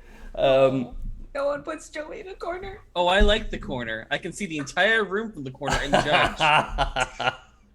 Okay, but we will get to you right after the break. We're gonna step away for 5 minutes or so here, and I encourage everyone stretch whatever you need to stretch, get a beverage, and just relax for a second. And I'm gonna put our 4 minute and 19-second timer back up because we all love it, but it's probably gonna be 5 minutes, and I don't have a 5 minute timer, so here we are. Why 4:19? Never mind. I also want to establish I have a 4 minute timer because I took a video of a counter timing another prep video I had made. And so what goes on the screen is a tiny recording of a web-based timer. My secrets are out there. Like, I don't even understand. Consummate pro. Total pro. Kill All the right. movie magic there. We will be back in just a moment. Thank you, everyone. See you in a few minutes. Hello, and welcome back. My name's Jason. The channel is It's Probably Okay. We have a new campaign called Media Storm. We're playing Demigods, the RPG that I made on my channel, run by me. I feel like we're getting an insight into my psyche here. Jason's becoming the Oprah of Twitch. Yeah. I mean, I've said before, I wrote one game and founded an LLC. So like that, I just feel like that says a lot about me as a person.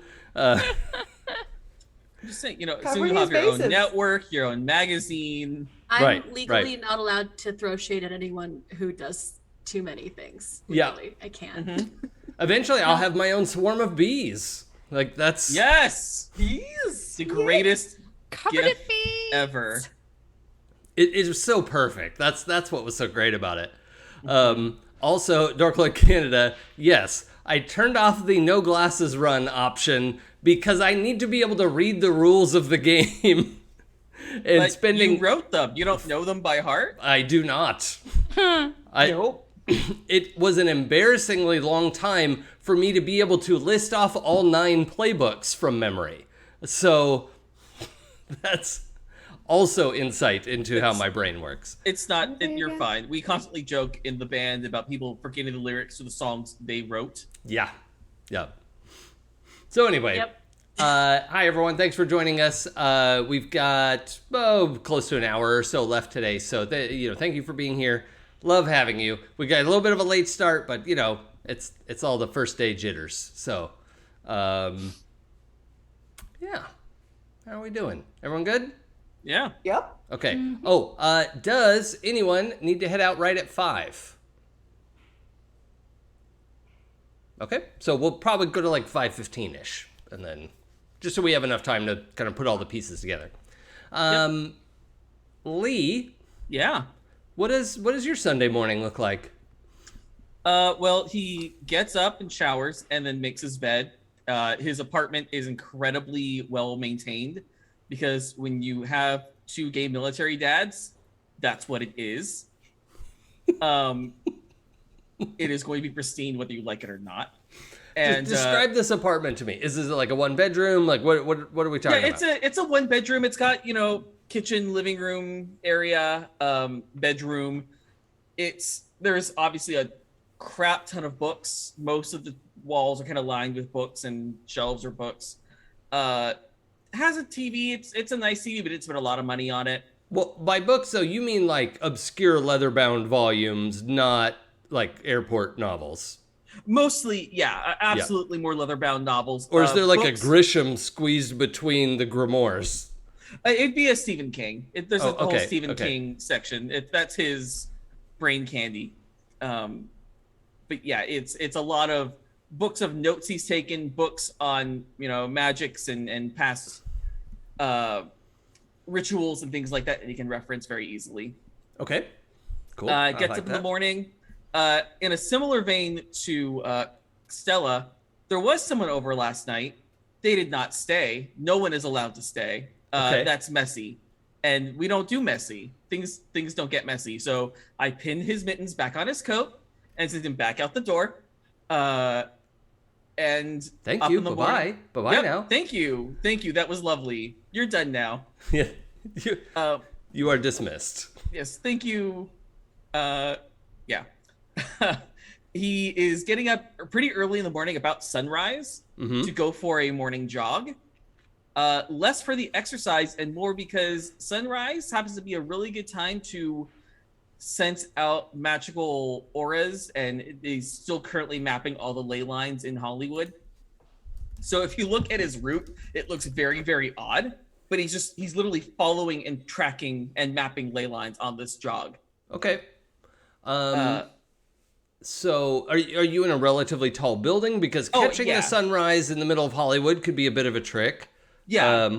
Okay. Sunrise this morning was at 6:35 a.m.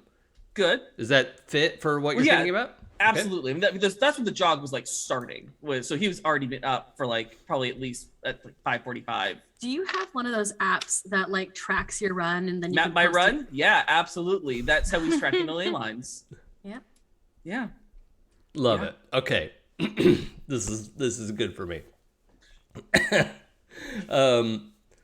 And we didn't do a lot of physical descriptions. We have some art in the works for us. We have an artist working on character busts, but let's we're late to the party. But Lee, what does Lee look like? Yeah, Lee is tall and thin. If I were to fan cast him, you're looking at Jack Whitehall as a reference. Pasty, definitely nerdy, but still looks good in a suit. That kind of look. Yeah, I mean that's dark or lightish brown hair, blue eyes. Has a bit of scruff. Wears glasses when he's not jogging. And yeah, usually looks pretty well put together. He is very, very self-aware of making sure everything is crisp and clean and as it should be. Okay. Where in the apartment do we see the recovered actual Spear of Leonidas? Oh, that is by the front door. And if you didn't know any better, it looks like a coat rack. It's just in the umbrella stand? Very much in the umbrella stand. When he gets back in, if he's wearing a coat, a lot of times the coat goes over the spear. For Southern Californians who don't know, umbrella stands are where you put your umbrella when it's been raining out, when water falls from the sky. You put this umbrella up to keep it from falling on you. And then you fold it up and put it in the umbrella stand when you get home. So. Sounds sus. Okay.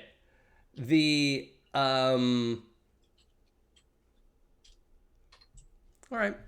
I like that. So after sunrise, you have definitely expanded your so you have mapped my run to do some of the ley lines. Do you have a physical, a sketchbook or anything that you're tracking these things? Yeah, absolutely. So I basically am using Map My Run as a shorthand. Mm-hmm. And then when he gets back to the apartment, his Postmated food has just arrived because he's that on the clock. Okay, I'm 20 minutes out. They're going to be 25 minutes to deliver. That's fine. Picks up the food, goes inside, gets out his big sketch pad, and starts pulling up the Map My Run and drawing it in the actual big. Just because I want to know if it bothers Lee, it actually shows up at 28 minutes. How much does that throw off your day? It's a nightmare. It's, I worked it out. If the world just works the way I wanted it to, everything would be fine. Sure. Everything, the trains would run on time and smoothly. Okay. But I will soldier on. because that's what you have to do in times like these. You have to just keep moving forward. All right. Wouldn't there have to be trains first? The theoretical trains, the editorial trains. There's metros around. I'm struggling with the keep soldier. This is the worst thing that's ever happened to Lee ever. Truly. It's just a minor inconvenience that just throws everything off. It's all about, Everything's just like you would say, a vibe. It stacks. Exactly. All right. Now is Ares your biological father? Ares is my biological Now, please father. tell me both of your gay dads are named Barry, because now they're the Barrys. They are now. Okay. They had different names, but now they're Barry. All right, So in there's editing. Yep, I'm on it. So Barry Spencer, who is played by Freddie Prinze Jr., and then Barry Fitzgerald, played by John Barrowman. Oh my. Okay. Yeah. Very. Very. Very, very. But yeah, Ares is my biological daddy. Well, all three Okay. are kind of my biological. It was a weird night. Sure. Yeah, I mean, and with deities, anything can happen, as we have established. So, yeah, that is not an important detail. I was just curious. So, yeah. I mean, Athena sprang from Zeus's forehead. So, Yeah. you can have all brain bets children. are off. Okay. So, we had already, the morning was ruined with 3 minutes late breakfast delivery, right? Yeah. Okay. That's 3 minutes. I could have been doing anything else. Instead, I had to wait for food. Right. But that was after sunrise, right? Like you went for a run and then went up to see the sunrise, and then your food arrived Exactly. after that. Yeah, because you wouldn't want to miss the sunrise. Absolutely. Okay. So before the food, as the sun is coming up, I'm going to ask you to roll Pierce the Veil. Now, normally in PBTA games, Joey, I know you know this already, but for the sake of the audience, normally in PBTA games, your herald would not ask you to roll something. It would just be triggered based on your actions. But in Demigods, the herald has a move in which they can ask you to roll something, and it changes the way it works a little bit. So in this case, however many successes or however many questions Joey would get to ask, I'm burning up one of them, but I'm also not going to take a hard move on a 6-. So that's the economy of that. Okay. So I got an 8 on the dice with my +1 judgment, makes it a 9. Well, +1. Okay, that's new for our habits in this game so far. Okay, so with Pierce the Veil, with the 9, you would get to ask 2 questions. One of them I'm using up. Sure. Is that while you're watching the sun come up and you're, adding to your sketches of like, you're waiting for that moment, right, where it flashes and you can see the ley lines and you're trying to draw as much as you can. Mm-hmm. As you're finishing it and double checking your work, right, like they're invisible now, they're gone again, unless you wanted to put some effort into perceiving them. It looks like either you totally misdrew the one today, or this other one, which is impossible, moved over a street. Well, both things are impossible. Ley lines don't move, and I couldn't have been wrong. So, okay, let's go with. Well, now hold on. Mm-hmm. It's okay if you were being hyperbolic. Yeah, but, I was being hyperbolic. Okay, this is not an upsetting, like a cognitive dissonant moment. Oh, it absolutely is. It was that I'm never wrong was more of a I can't be wrong. So, but you are. I am. I feel like you've been wrong before. We've heard you be wrong. I've heard you be wrong. I don't know what you're talking about. That doesn't sound right. We recorded you be wrong once. So it's obviously a misrecording. Recording's not admissible evidence. Okay, I would like to, yeah. So I see a couple of options here. Yeah. One is perform under pressure to try to, reanalyze the drawings just on brain power. Two, exercise your gift of divine intellect by rolling Bend Fate to sort of rewind in your mind palace and like redo the drawings that way. Or three, do a spell about it, which can't go wrong, basically. Well, how am I not going to do a spell about it? Magic can solve all problems. So this is absolutely what I'm going to do, is I'm going to do a spell about it. Sure. I mean, and expending or exercising your divine intellect is essentially magic as well. So it's up to you. But yeah. You know what? I will bend fate. I will use my divine intellect. I think that would be the first thing I would try to do. Okay, so before you roll, yeah, what are the boons and banes that you are interested in and willing to take? Okay. Well, boon my gift to something beyond its normal limits. Yep. And I don't really need to heal or hurt anybody. No one else is around to give fate's favor. I don't know what would make sense for a second boon, because everything else seems to involve a second person. Well, you can take the same boon twice. Okay. And gift doing something beyond its normal limits. Like if we really doubled up on that, I would reward that, right? Like okay. we could give you even more information. I'm fine with that. Yeah, I'm totally good with that. Banes, let's go with take one harm, because me being wrong is hurtful. And because I don't want to double up on something bad finds you, let's just go with become stunned for a few moments, because obviously if I'm wrong, I'm gonna find that shocking. Yeah, that is gonna, like, you're gonna lose some time in that situation. That's gonna be problematic for me. Yeah. Now, just dissociate. As a note, if you get in the middle and you only get one boon and one bane, you pick which of the two boons you get, but I pick which of the two banes happen. Yeah, that's totally fine. Okay, just so totally good. Just know that you are putting those banes in my court. So, all right, let's roll some dice. Okay, now because I'm using my gift, is there any additional bonus? No, it just allows you to do it in the first place. Okay, I couldn't remember how that works. That's fine. All right, come on, dice. All right, well, that is an 8 on the dice plus 2. Weird is a 10.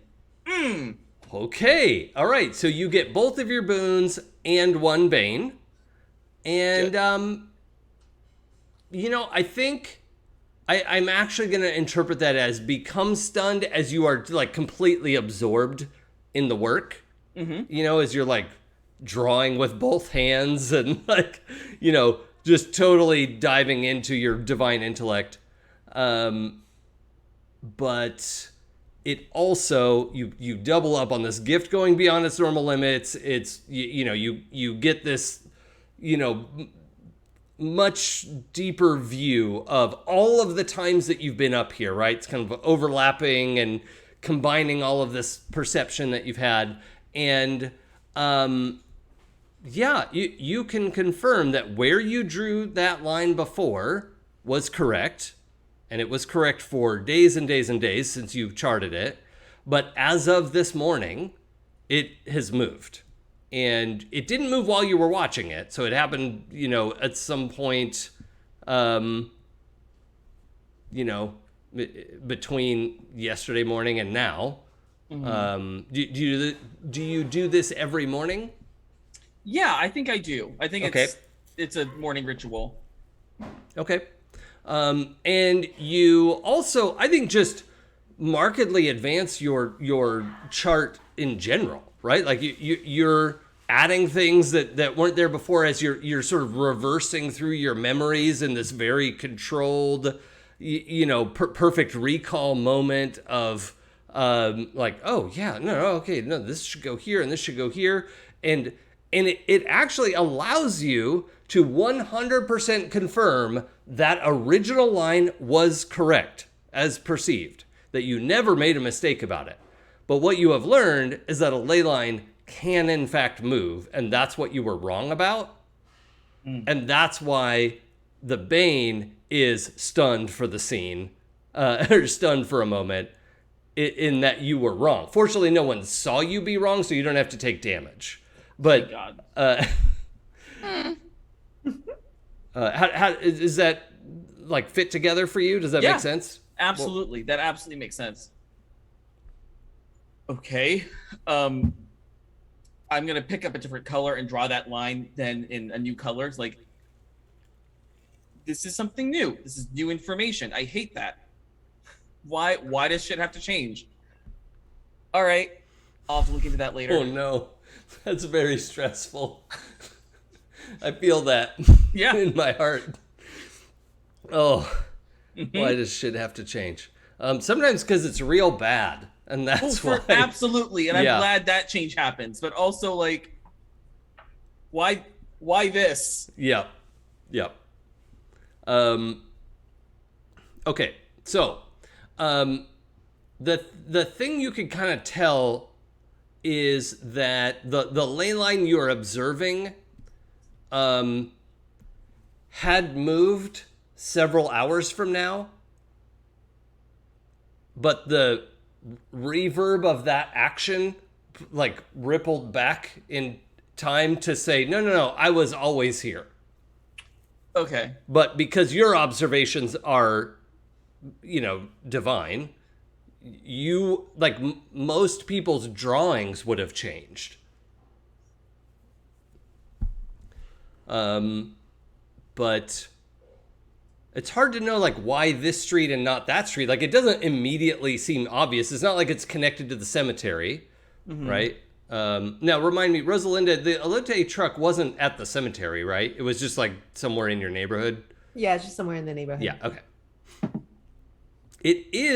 The new line is going right through Rosalinda's neighborhood, but that in and of itself is not indicative of anything. That's just a coincidence. I'm sure it's just a coincidence. Yeah, I want to go investigate it. Like, this is troubling to me. Okay. Because this is clearly something that has happened, but should not have been able to happen. So why did it happen? Okay. I need to know. So I'm going to get dressed and take my food to go, which I hate doing. I had all planned out. It's like 8 a.m. Well, so you observed at 6:35. You used your abilities to enhance this observation. And I think even that, like, happened to it made it so that your food was just left at the door. So by the time you were done kind of reversing through all this vision and fixing that, you come down at 7:00, and that's your stunned moment, right? Of you lost 25 minutes of time, which normally you would be showered and shaved and ready to go out the door by now, but here we are. It is Sunday, at least. Yeah, so no one's really gonna. It's fine. It's a day of rest. 25 minutes isn't that bad. Yep. It's fine. It's fine. It's fine to change the schedule at the last minute with no notice. No, it's great. I love improvising. It's my favorite thing ever. So I will start getting ready and start kind of in my head, like refiguring my schedule. Like, now I have to go and visit this ley line that wasn't part of the plan today, but that's okay. I'll just have to move things around, and it's going to be fine. Okay. It's going to be fine. Now, there is a calculation you could do, since you know that the line moved itself in the future. There is a calculation you could do to figure out about when it moved itself, or is going to move itself. Has moved. When it will have moved itself. When it will have moved, yes. This is getting tense. Oh. Yeah. Nice. Future past tense. Take 3 times 1 multipliers for that, Joey. Hooray! Hold on one second here. Now you have spellcasting, counterspell, shields up, and esoteric. Oh, esoteric is perfect for this. Yeah, I would like you to roll esoteric, etc. Okay. Esoteric, etc. Let's pierce the veil. Which Thank you, Dork Lord Canada. When it will always been moved. That sounds right to me. When it will have been always moved. There we go. Yes. Yeah. That connects the last of the dots. Thank you. When it will have always been moved. I truly hate the English language right now. Never hated it so much. So that'd be a 6 on that judgment roll? I mean, did you add up all of your dice? And Hold on. I'm going back. Oh, let me check something real quick. Oh, I take +1 to the roll. Haha, so 7. Oh yeah, because you have this move. Yeah, Yeah. I didn't include that. I rolled a 5 on the dice, +1 judgment, and then +1 esoteric, etc. So 7. Yes. Okay. So this is you are piercing the veil. What questions would you like to ask from Pierce? You get, I think, 2. You have 2 questions from Pierce the Veil. Okay. Well, what happened to this place recently? Or what will happen to this place recently? Yeah, I mean, recent can be recent future. What will have happened to this place recently? Yes. Sorry, Clara. I'm fine. I'm having just like, it's fine. I'm fine. High school English. I Okay. love time travel stories. Yeah, I me hate too. time travel so much. Okay. The you said now what will have happened? Is that what you were saying? Yeah. What will Okay. have happened to this place recently? Okay. What will have happened is that a person, like a sapient being, right? Not like an animal or creature or random event, right? But a person has created a nexus event that required the ley line to move to keep everything peaceful, right? Like the ley line moved to be a band-aid. Oh. And you're sort of being introduced to the concept that ley lines will adjust to assuage a situation. Okay. I cannot imagine what that would have been. I am so sorry. Not really. Oh, I wanted one more question. Damn it, rolling so low.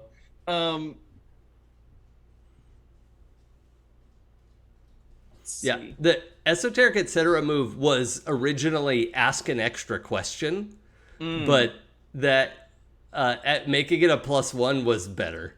Yeah. You monster.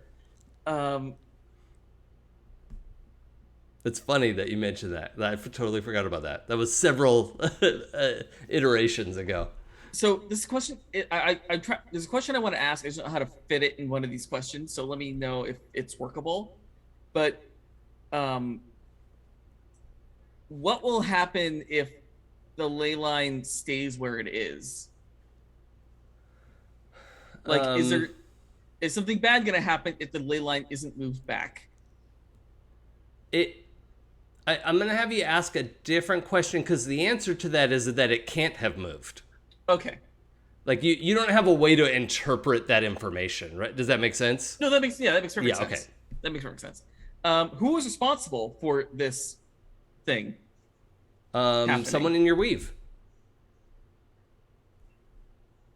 And that's part of why it's been so confusing, is it's like you're looking too closely at it. You're just zoomed in too far, and it's really hard to get perspective on the situation. So the sapient being that moved this ley line is part of my weave. Yeah, and it was probably Stella because she's constantly looking at the future. I mean, if you were going to make an educated guess, the person who predicts the future in your group is Stella. And she will occasionally predict the future and act on her expectations. Stella, am I wrong?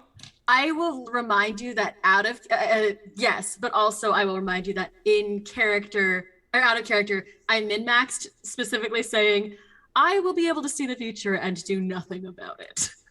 Well, I think the ultimate result was you could see the future and no one believes you.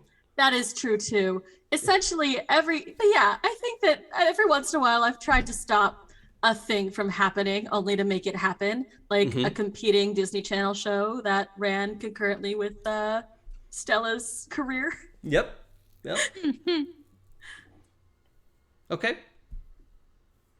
I think you all get a very strange text from Lee At like 7:30 a.m.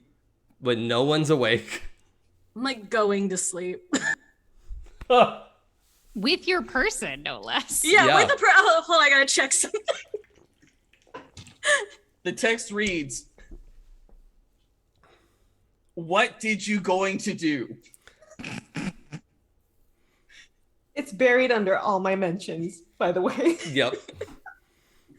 Oh man, yeah, you did not get a response from Stella. You didn't even get a read receipt. Like when I jumped out the window and I was like checking my phone, I just swiped through that message. I just cleared the notification. Yep. It's like, too much to think about. Need food first. Yeah, totally didn't see it. Totally didn't see Great. it. Cool.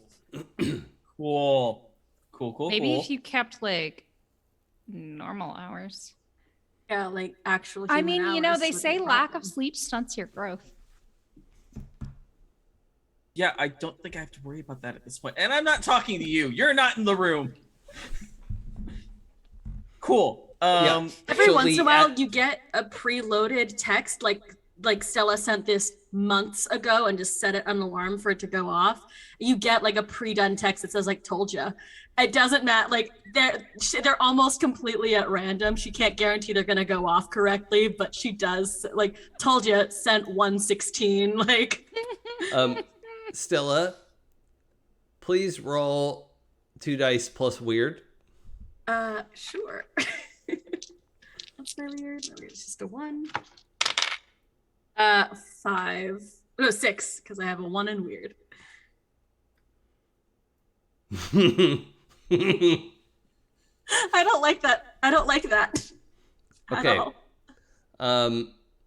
So Stella, as of this morning, you were heading out to the At 7:30 I was going to sleep. No. When we had your scene, for where did sure, we leave I was it? headed out. I'm headed out because I need a lotte immediately.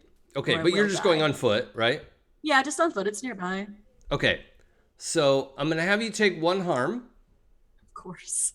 And it's gonna ignore any armor that you might have, so it just bypasses that.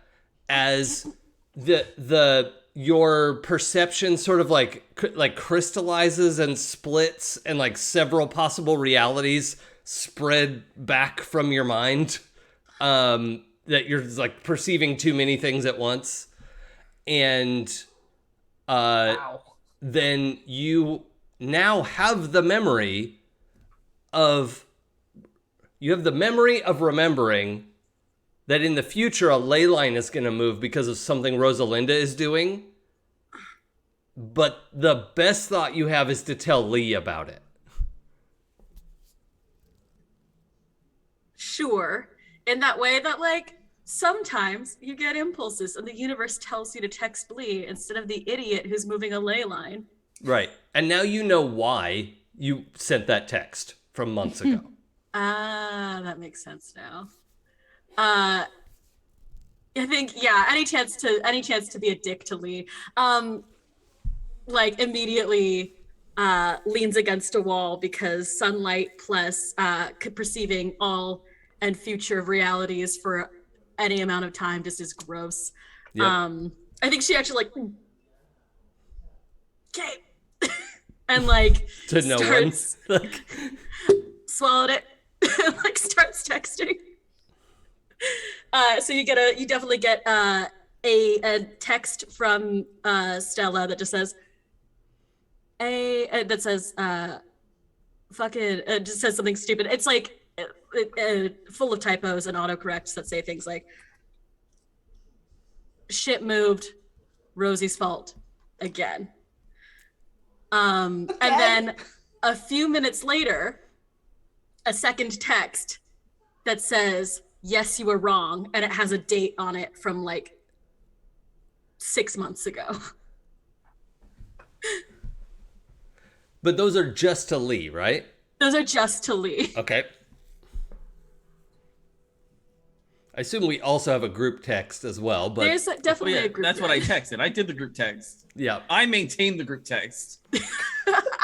You asked us for our numbers and we gave you real ones for some reason. Yep. I tried to give him a fake number, but then like it became changed the real one. itself in the I don't understand. I have no memory of giving you my number, and yet you have it. Yep. But yeah. I also like the thought that like it's like you think you maintain the group text. So there is definitely like a split off group text. Oh, absolutely. There's a split up group text without Lee in it. I'm aware. Like It's labeled Joey is the aware of that. Lee, I'm not sure. The group text is labeled "Do not text Lee" because every once in a while, because who hasn't? All the time. Yep. But yeah, you definitely, and it's probably accompanied actually by a photo like of Stella holding like a screenshot of her phone or thing, or holding a newspaper like. All right. The only good thing she does Oh with my her gosh, powers. Northport, Canada. Stella's ability seems to be the embodiment of what's so bad about being drunk. Ask a glass of water. That's so fucking perfect. Has Stella met beautiful. a glass of water? Like, I don't know if that's a relationship she's familiar with. And Evian. She's probably met an Evian. I met an Oh. yeah, there was a Voss somewhere. There's Sure. definitely like a Voss bottle rolling somewhere. Yeah, a Perrier. Yeah. Oh, the sparkling Voss she's with the feeling lemongrass in bubbly. it. Yep. Okay, Lee. So this morning, you're getting text from 6 months ago, but all of your friends are still asleep. Well, at least no one's responding to your group text. Right. But the text that you get after you send that is from Stella, but it's send. The date of send is from 6 months ago. I hate when she does that. So freaking childish. All right, that's fine. Second text. Okay, yeah, I was wrong, but there was new information. You can't call that wrong. And that's when the second text comes in. All right, so great. It's Rosalinda's fault. Good. That narrows it down. Cool. I guess I'll wait for her to wake up. And he goes and like sits on his couch and reads a book, but not really reading the book. His phone is on the coffee table, watching the phone, waiting for a response, like trying to read and looking at the phone, trying to read, looking at the phone. Was being Oh my petty God. in your schedule for today? I can multitask. Did Lee? I forget, Joey. Did I give Lee a sense of when this is supposed to happen? You just said in the near future, Okay. but didn't give me a time or anything. There was Okay. no time So stamp. one option would be for you to try a spell casting Yes. to divine that future. To essentially what you're trying to do is reveal a secret. Mm-hmm. Yeah, but I'm for that. But with spellcasting, you don't really have to call it ahead of time. You can just roll and then tell me which ones you want. Okay. Yeah, let's do a spell about it. Oh, actually, it does say you're supposed to do that. Yeah. All right. What effects do you want, and what costs are you willing to pay? Reveal a secret and communicate impossibly. Okay. Costs would be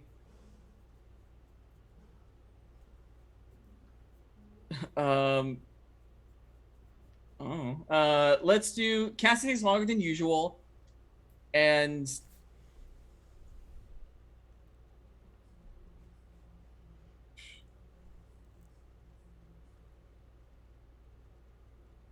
something is hidden from you. Okay. Cool.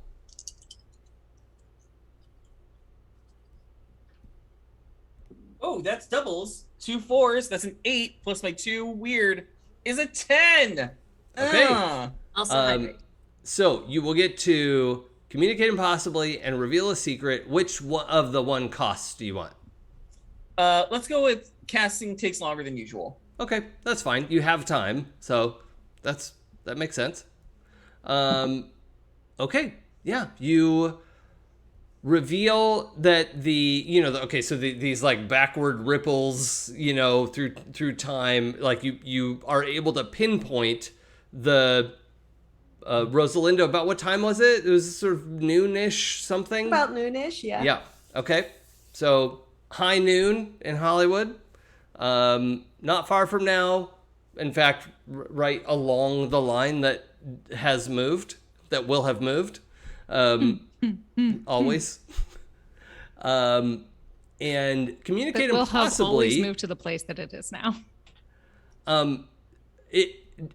Joey, do you have a sense of what you want communicate impossibly to do, or could I? I mean, it was basically kind of as a way to rally the troops, as in like be here at this place at this time moment. But if you have an idea, I'm not opposed to hearing other ideas. Okay. Or also, yeah, go ahead. No. What do you want to? Oh, the other option would be like communicate to Rosalinda. No. Bad. Drop it. I think I'm gonna override that. That's fine. Unless you want to exit that, but hear me out. Yeah, I'm totally open.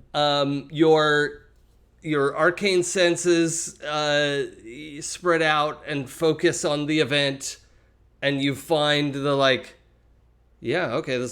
line was moved because of something Rosalinda did, and the scene that Rosalinda is in kind of plays out for you. And you can't actually hear them talking, but you can still feel the sense of embarrassment projected onto you. Like that like kind of hot feeling at the top of your chest and neck, and like even ears maybe are a little hot. I don't know if Lee gets embarrassed like that, but you can feel her embarrassment. Mm-hmm. Does that make sense? Absolutely. Does Lee experience that, or is he too confident to sort of... Oh, he absolutely experiences embarrassment. Anytime he's had to actually do any kind of sport type moment or in dealing with Aries' dad. Yeah. Dads are embarrassing sometimes. Yeah. Okay. But in this moment of perception in which you can see what is happening with Rosalinda, and maybe you even like empathize, I don't know, Lee, like you're seeing this woman be extremely rude to Rosalinda. How do you feel about that? Yeah, Lee is protective of the weave. That's the word I was looking for. So he's a bit defensive about that. Like, she didn't do it. Why are you being such a Karen about this? Like, so he is feeling a bit defensive and like wants to be there to like step in and tell this woman off a bit. It's a bit of that underlying warrior, god of war blood that's like, yeah, I will end you. I'll do it with magic, but I will end you. All right. So in this moment, you have this rush, and I think you don't perceive the future that often, right? That's not. Does that feel accurate, or is that something you try to look for, or what? No, I think it's mostly manipulating the world around him. That kind of magic. Time is weird, and it's not. It's icky. And bullshit. It's too messy. It's too messy, and I don't do mess. Yeah. Okay. Messing with time is messy. Okay. So in your apartment, because we're not up on the roof at this point, right? Like you've come back down and you ate your sort of half cold food, and I'm picturing you just like standing at your counter, or do you like go to the kitchen table with knife and fork as you're like thinking about all this stuff? I would have gotten there on time. Oh, okay. So we're standing in the kitchen. Mm-hmm. Okay. You feel a very familiar rush and displacement of air, and there's this sort of like like almost subsonic like hum as too much the room is overpressurized, and then some of it escapes through gaps in the window and whatever. It's not like it blows out your windows, but it could have, right? If this was like a sealed room, whatever just arrived totally overpressurized the place. But a tall, pale-skinned, dark-haired Hermes has appeared in the room. Do you have a fan cast in mind For Hermes. I'm open to suggestions. I don't for Hermes. I would for Ares. For people. Well, who's your listening. Ares so we can check My that out? Ares is Chris Maloney. Okay, yeah. But yeah, I don't really have it for Hermes off the top of my head. My head immediately goes to Andre, what's his name, from Hades Town. I'm so sorry. Oh, Audrey the Shields? Yes. I'm not mad at Audrey the Shields. It's an old Hermes. But it's like a fun tricksy Hermes. Yeah. Sure. I'm here for it. Any Still got it, objections? Hermes, is what you're saying? What? Still got it, Hermes. Still Yeah. got it, Hermes. Still got a Hermes. Yeah. For sure. I also right. love trickster gods all across the board, so. Okay. So yeah, Hermes, as portrayed by Andre de Shields, appears in your apartment. Not pale skin, as I described before, is in fact like 70 something. Yeah, like mid 70s. Black man, short white hair. Appears next to you at the counter, and what is it you're eating? It's a quiche. Of course it is. But I assume you got out like a metal fork. Oh yeah, from I your didn't use that drawer plastic fork. rather than the little plastic package. Yeah. Okay. Yeah. So Hermes doesn't like run into the room; he just appears, right? And like rips open the plastic thing. The little plastic envelope and knife and napkin kind of just like skitter across the counter as he just takes the plastic fork and stabs a bite of quiche. And before he eats it, he says, "It looks like you're trying to check in 4 hours from now. Do you want to go?" Full Clippy. Wait. So you're offering to take me into the future for 4 hours? Well, you've For now. already witnessed it. Well, So yeah. I'm allowed. Thinks to himself, that would be the best use of my time instead of waiting for it to be noon to just get there. Yes, absolutely. Let's go. Efficient. We need to stop whatever this is. Let's go. I'm ready. Are you sure?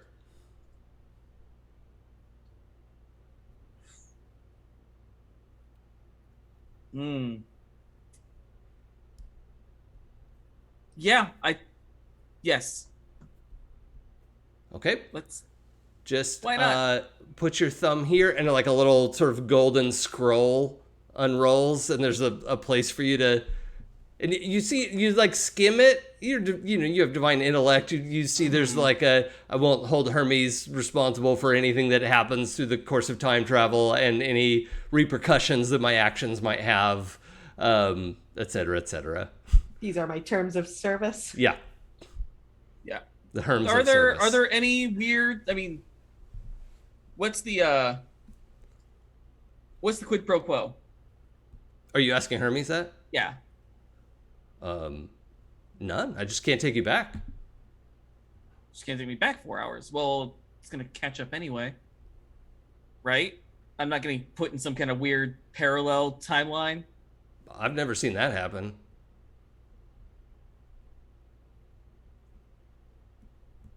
What is my out of character? Not that I don't rely on his word, but what have Ares' dad and Aunt Athena said about Hermes? Well, he's most of the belief systems around the world have a messenger deity, Sure. and all of the delivery companies around the world are not run by, but essentially honor one of those deities. So like DHL and UPS and, like different countries' postal services will maybe use a local deity, messenger deity. And so as far as that, like, they haven't really said anything. Like Ares is not the kind of person to think about Hermes. Sure. And Athena has maybe mentioned Hermes in the sense that they've done work, right? But I don't think you've ever had occasion to ask about specific. I mean, you've probably even met him before, Okay. but I just wanted to make sure it wasn't one of those like, yeah, that's your Uncle Hermes. Don't listen to him. that's never come up Okay. yet. Yeah, I mean, this makes the most sense. So yeah, if there's no major issues and no like, Oh, the one last clause in the document, this just occurred to me to describe. There is, as your divine intellect is putting this together faster than, anyone else would be able to. There's a component in it that basically says, I agree that I believe in Hermes enough to let this happen, right? And so you are investing some of your belief and in him as a deity. yeah, I mean, he is part of my family. That Mhm. makes sense. And yeah, That's true. this, sure, why not? Thumbprint. Okay, great. Yeah, you put the thumb on there and immediately are whisked away to 11:45 down the street from the elote truck with the line coming away from it, and you can hear the woman who owns this truck saying, somebody wants free elote, of like you're reliving your vision of like the heat and the like discomfort, but you're here. Hermes is gone. He just dropped you off and you're standing in the middle of the street. A car honks and swerves around you. Idiot. Bite me. LA traffic.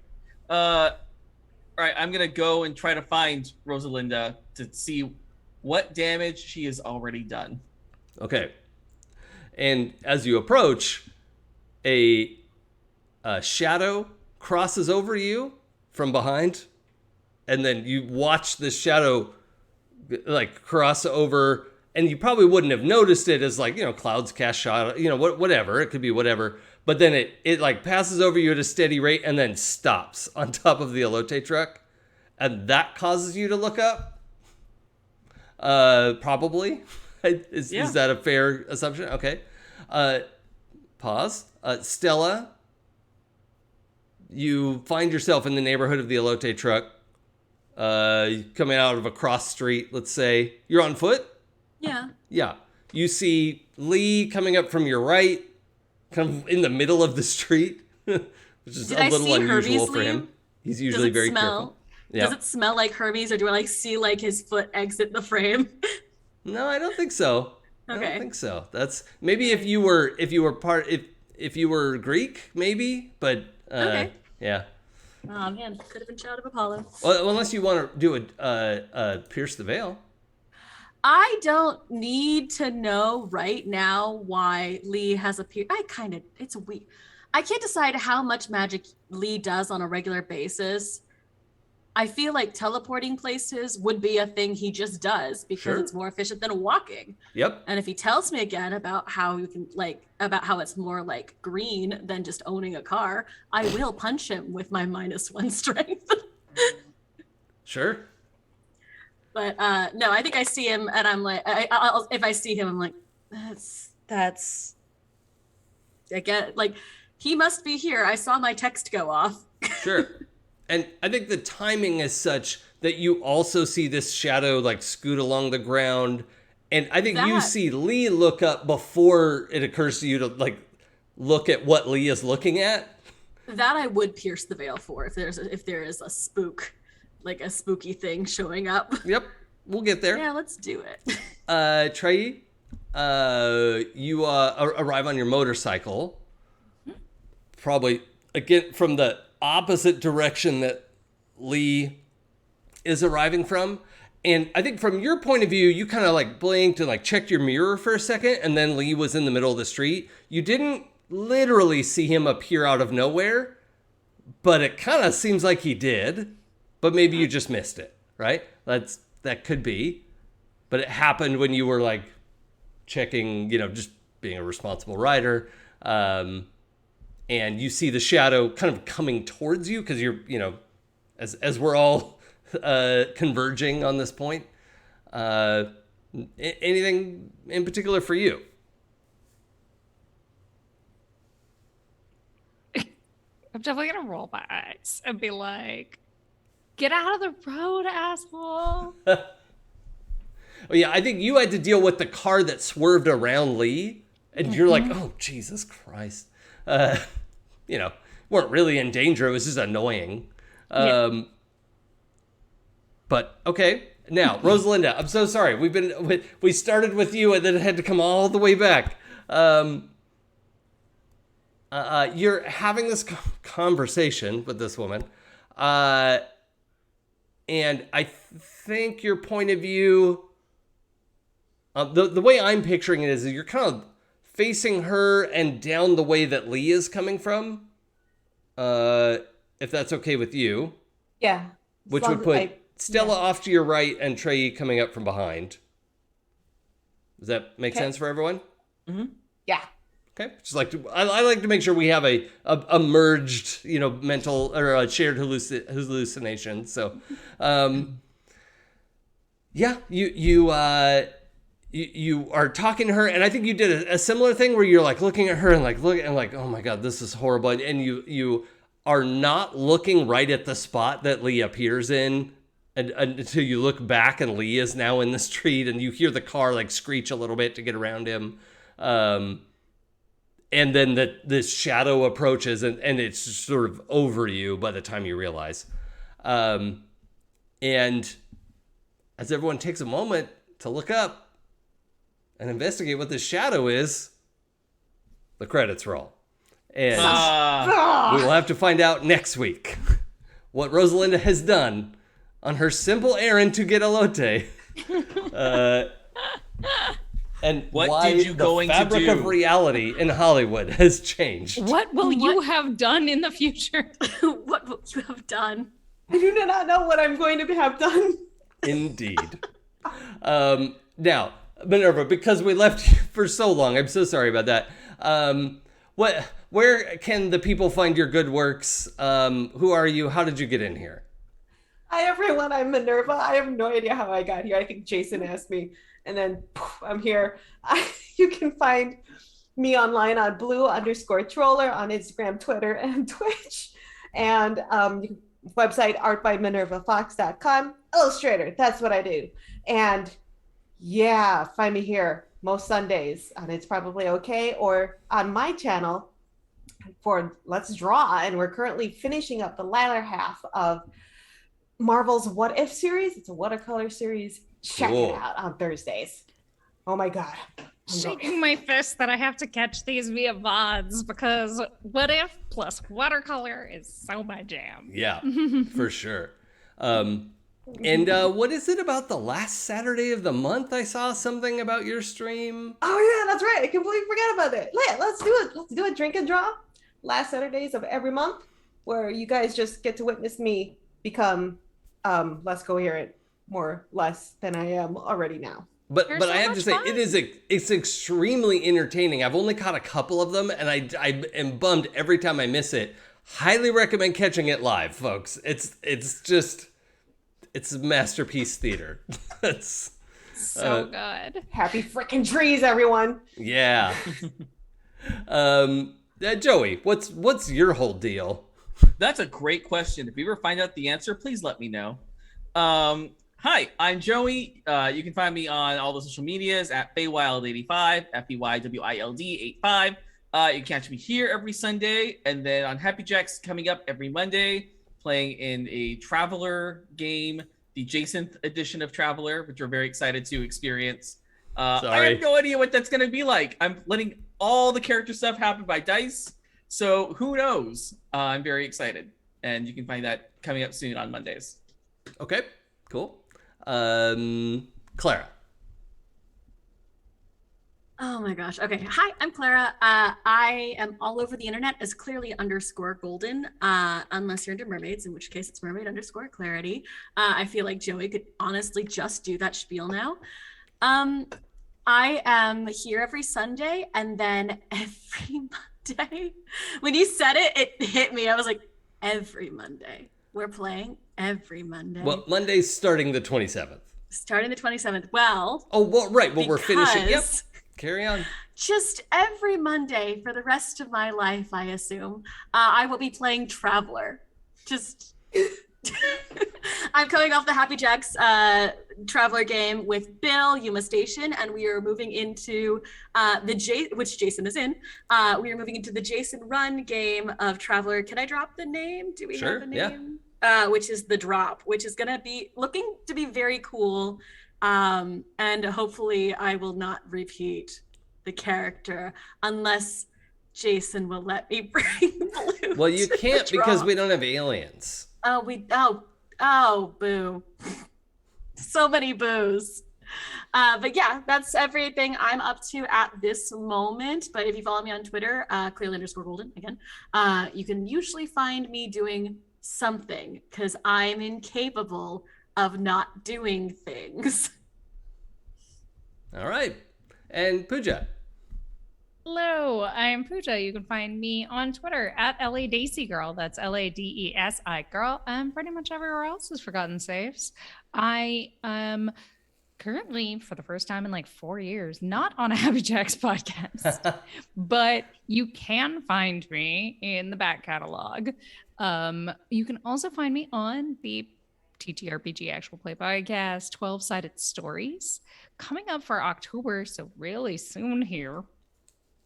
Where did the year go? We've got some really fun stuff coming up in October for Halloween.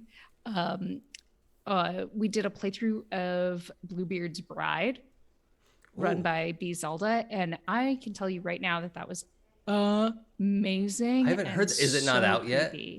It's going to start coming out right at the beginning of October. Well, I'm very excited for that. I'm almost done with Otherworld Seattle. I'm very excited.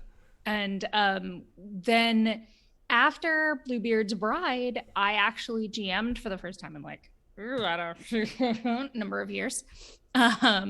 So I did Brindlewood Bay, and that'll be our Halloween game. Oh, that's so cool. Fun times with old ladies and murder mysteries. It's a nice palate cleanser. Awesome. Anything else to report? Okay. So normally with Demigods, we also have a start of session, end of session move where we lean into our tangles and look at that a little bit more. We're going to do that next time. But just be aware that we'll think about that a little bit. We also may need to fill in some of our last tangles, so that could happen on the fly or as we go and as we think about this. But I learned a lot more about these characters today, and I'm very excited about it. Just so I've said it again, my name is Jason. The channel is It's Probably Okay. You can follow me on Twitch and Twitter at It's Probably Okay, and hopefully I can get that name at Ko-Fi. So, follow me on Twitter. That's where I'll announce stuff. Demigods is going to be coming out as a fully fledged RPG book, hopefully soon. Finish writing it, guy. Oh, that's me. I've been coming to terms with perfectionism, which is not like a real healthy trait, apparently. I've been told. I don't know what you're talking about. Right. Everything has to be perfect. Otherwise, I am a complete failure at life. Yeah. My partner uses the term "no try, only perfect." Yeah. Which was hurtful and did real harm. Like the gifted kid mentality in a nutshell. Oh, Yeah. Mm-hmm. It was upsetting. That's upsetting. But so that's coming soon, and you'll be able to catch us here most Sundays. And if we have to take a break Sunday, I will probably be here doing something unless I needed the break. So, that happens. I also stream here Wednesdays and Friday, Saturday with a couple different things. You can check my Twitter for what the schedule there is. And as was mentioned, I am about to launch a new campaign over at Happy Jacks. We have 2 more Mondays to finish Yuma Station. And then on the 27th, I take over with The Drop, about a space station built around a black hole. And nothing bad goes wrong ever. So it's fine. It's really just kind of a slice of life, chill, kind of like Good Society vibe, you know? It's just really about the good times. I don't trust you as far as I can throw you, and I mean, yeah. you know, Well, it how doesn't far can sound you throw anything 200 like pounds? Event Horizon whatsoever. It couldn't possibly be. Oh, no horror right there. No Sam Neill. So really looking forward to getting started on that. I also have some art in the works for that. So there's some fun stuff going on. And by in the works, I mean I have hired artists because I can't art. So until Minerva starts doing some tutorial videos on how to art that I heard she was going to do. What? I have no idea what you're talking about. Oh. I mean, I'm just saying the birth of the Blue Troller YouTube channel. Right? I'm going to let this awkward silence just hang. Excellent. I love it. And on that note, Let's see. Oh, there was something else I was going to mention.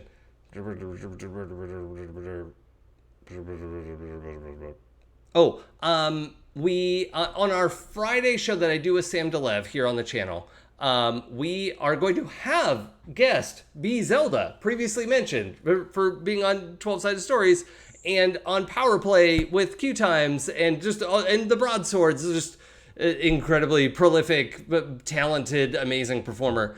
They will be joining us on a Friday in the future, and our schedules went all to hell from the last couple weeks, but soon, hashtag, I think that's how hashtags work, we're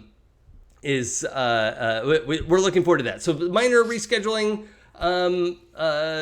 but look forward to that. That's coming soon. Okay. So And I think for that's those it. of you in the Chicago area, the Long Bar is doing a food pop-up where 100% of the food proceeds and 25% of the bar sales will go towards Hurricane Ida relief. Fantastic. So that's actually happening next Sunday evening. Do you have a link or just the name of it to put in chat just so we... It is the Long Bar. It's at the Long Bar. Okay. It's called Food from the Soul. I'm sorry. It's not the Long Bar. It's the Long Room. It's from 5 p.m. to 10 p.m. Chicago time. All food proceeds and 25% of bar sales will be donated to the Bayou Fund and the Crescent Fund. Fantastic. Fantastic. So- All right. Well, that's definitely something we support here on the channel. Okay, well, I think that's it for announcements this week. Thank you so much for joining us on our inaugural episode of the new Demigods campaign, Media Storm. We will be back in 2 weeks. No. When's our... We have like a week or 2 weeks, and then we have to take a break again. No, from I traveling. thought we were good for next week. next week should be fine. It's the week after, I think. Is that what it is? Okay. Yeah. Cool. I'm just going to pull up my calendar real quick and double check so I can say the right thing live on the internets. Yes, we're back next week, and then on the 26th, we will take a little break, and I will probably play video games or something. Thank you for that link. There we go. Yeah, be safe, be wise, everyone. Take care of yourselves. Wear your masks. Get your vaccine. Please, for the love of God, for the love of all the gods, please do the thing. We'll look forward to seeing you next time. Oh, I'm going to take us to our end screen and then find someone for us to raid. So stick around just 1 second, and we'll see you next time. Take care, everyone.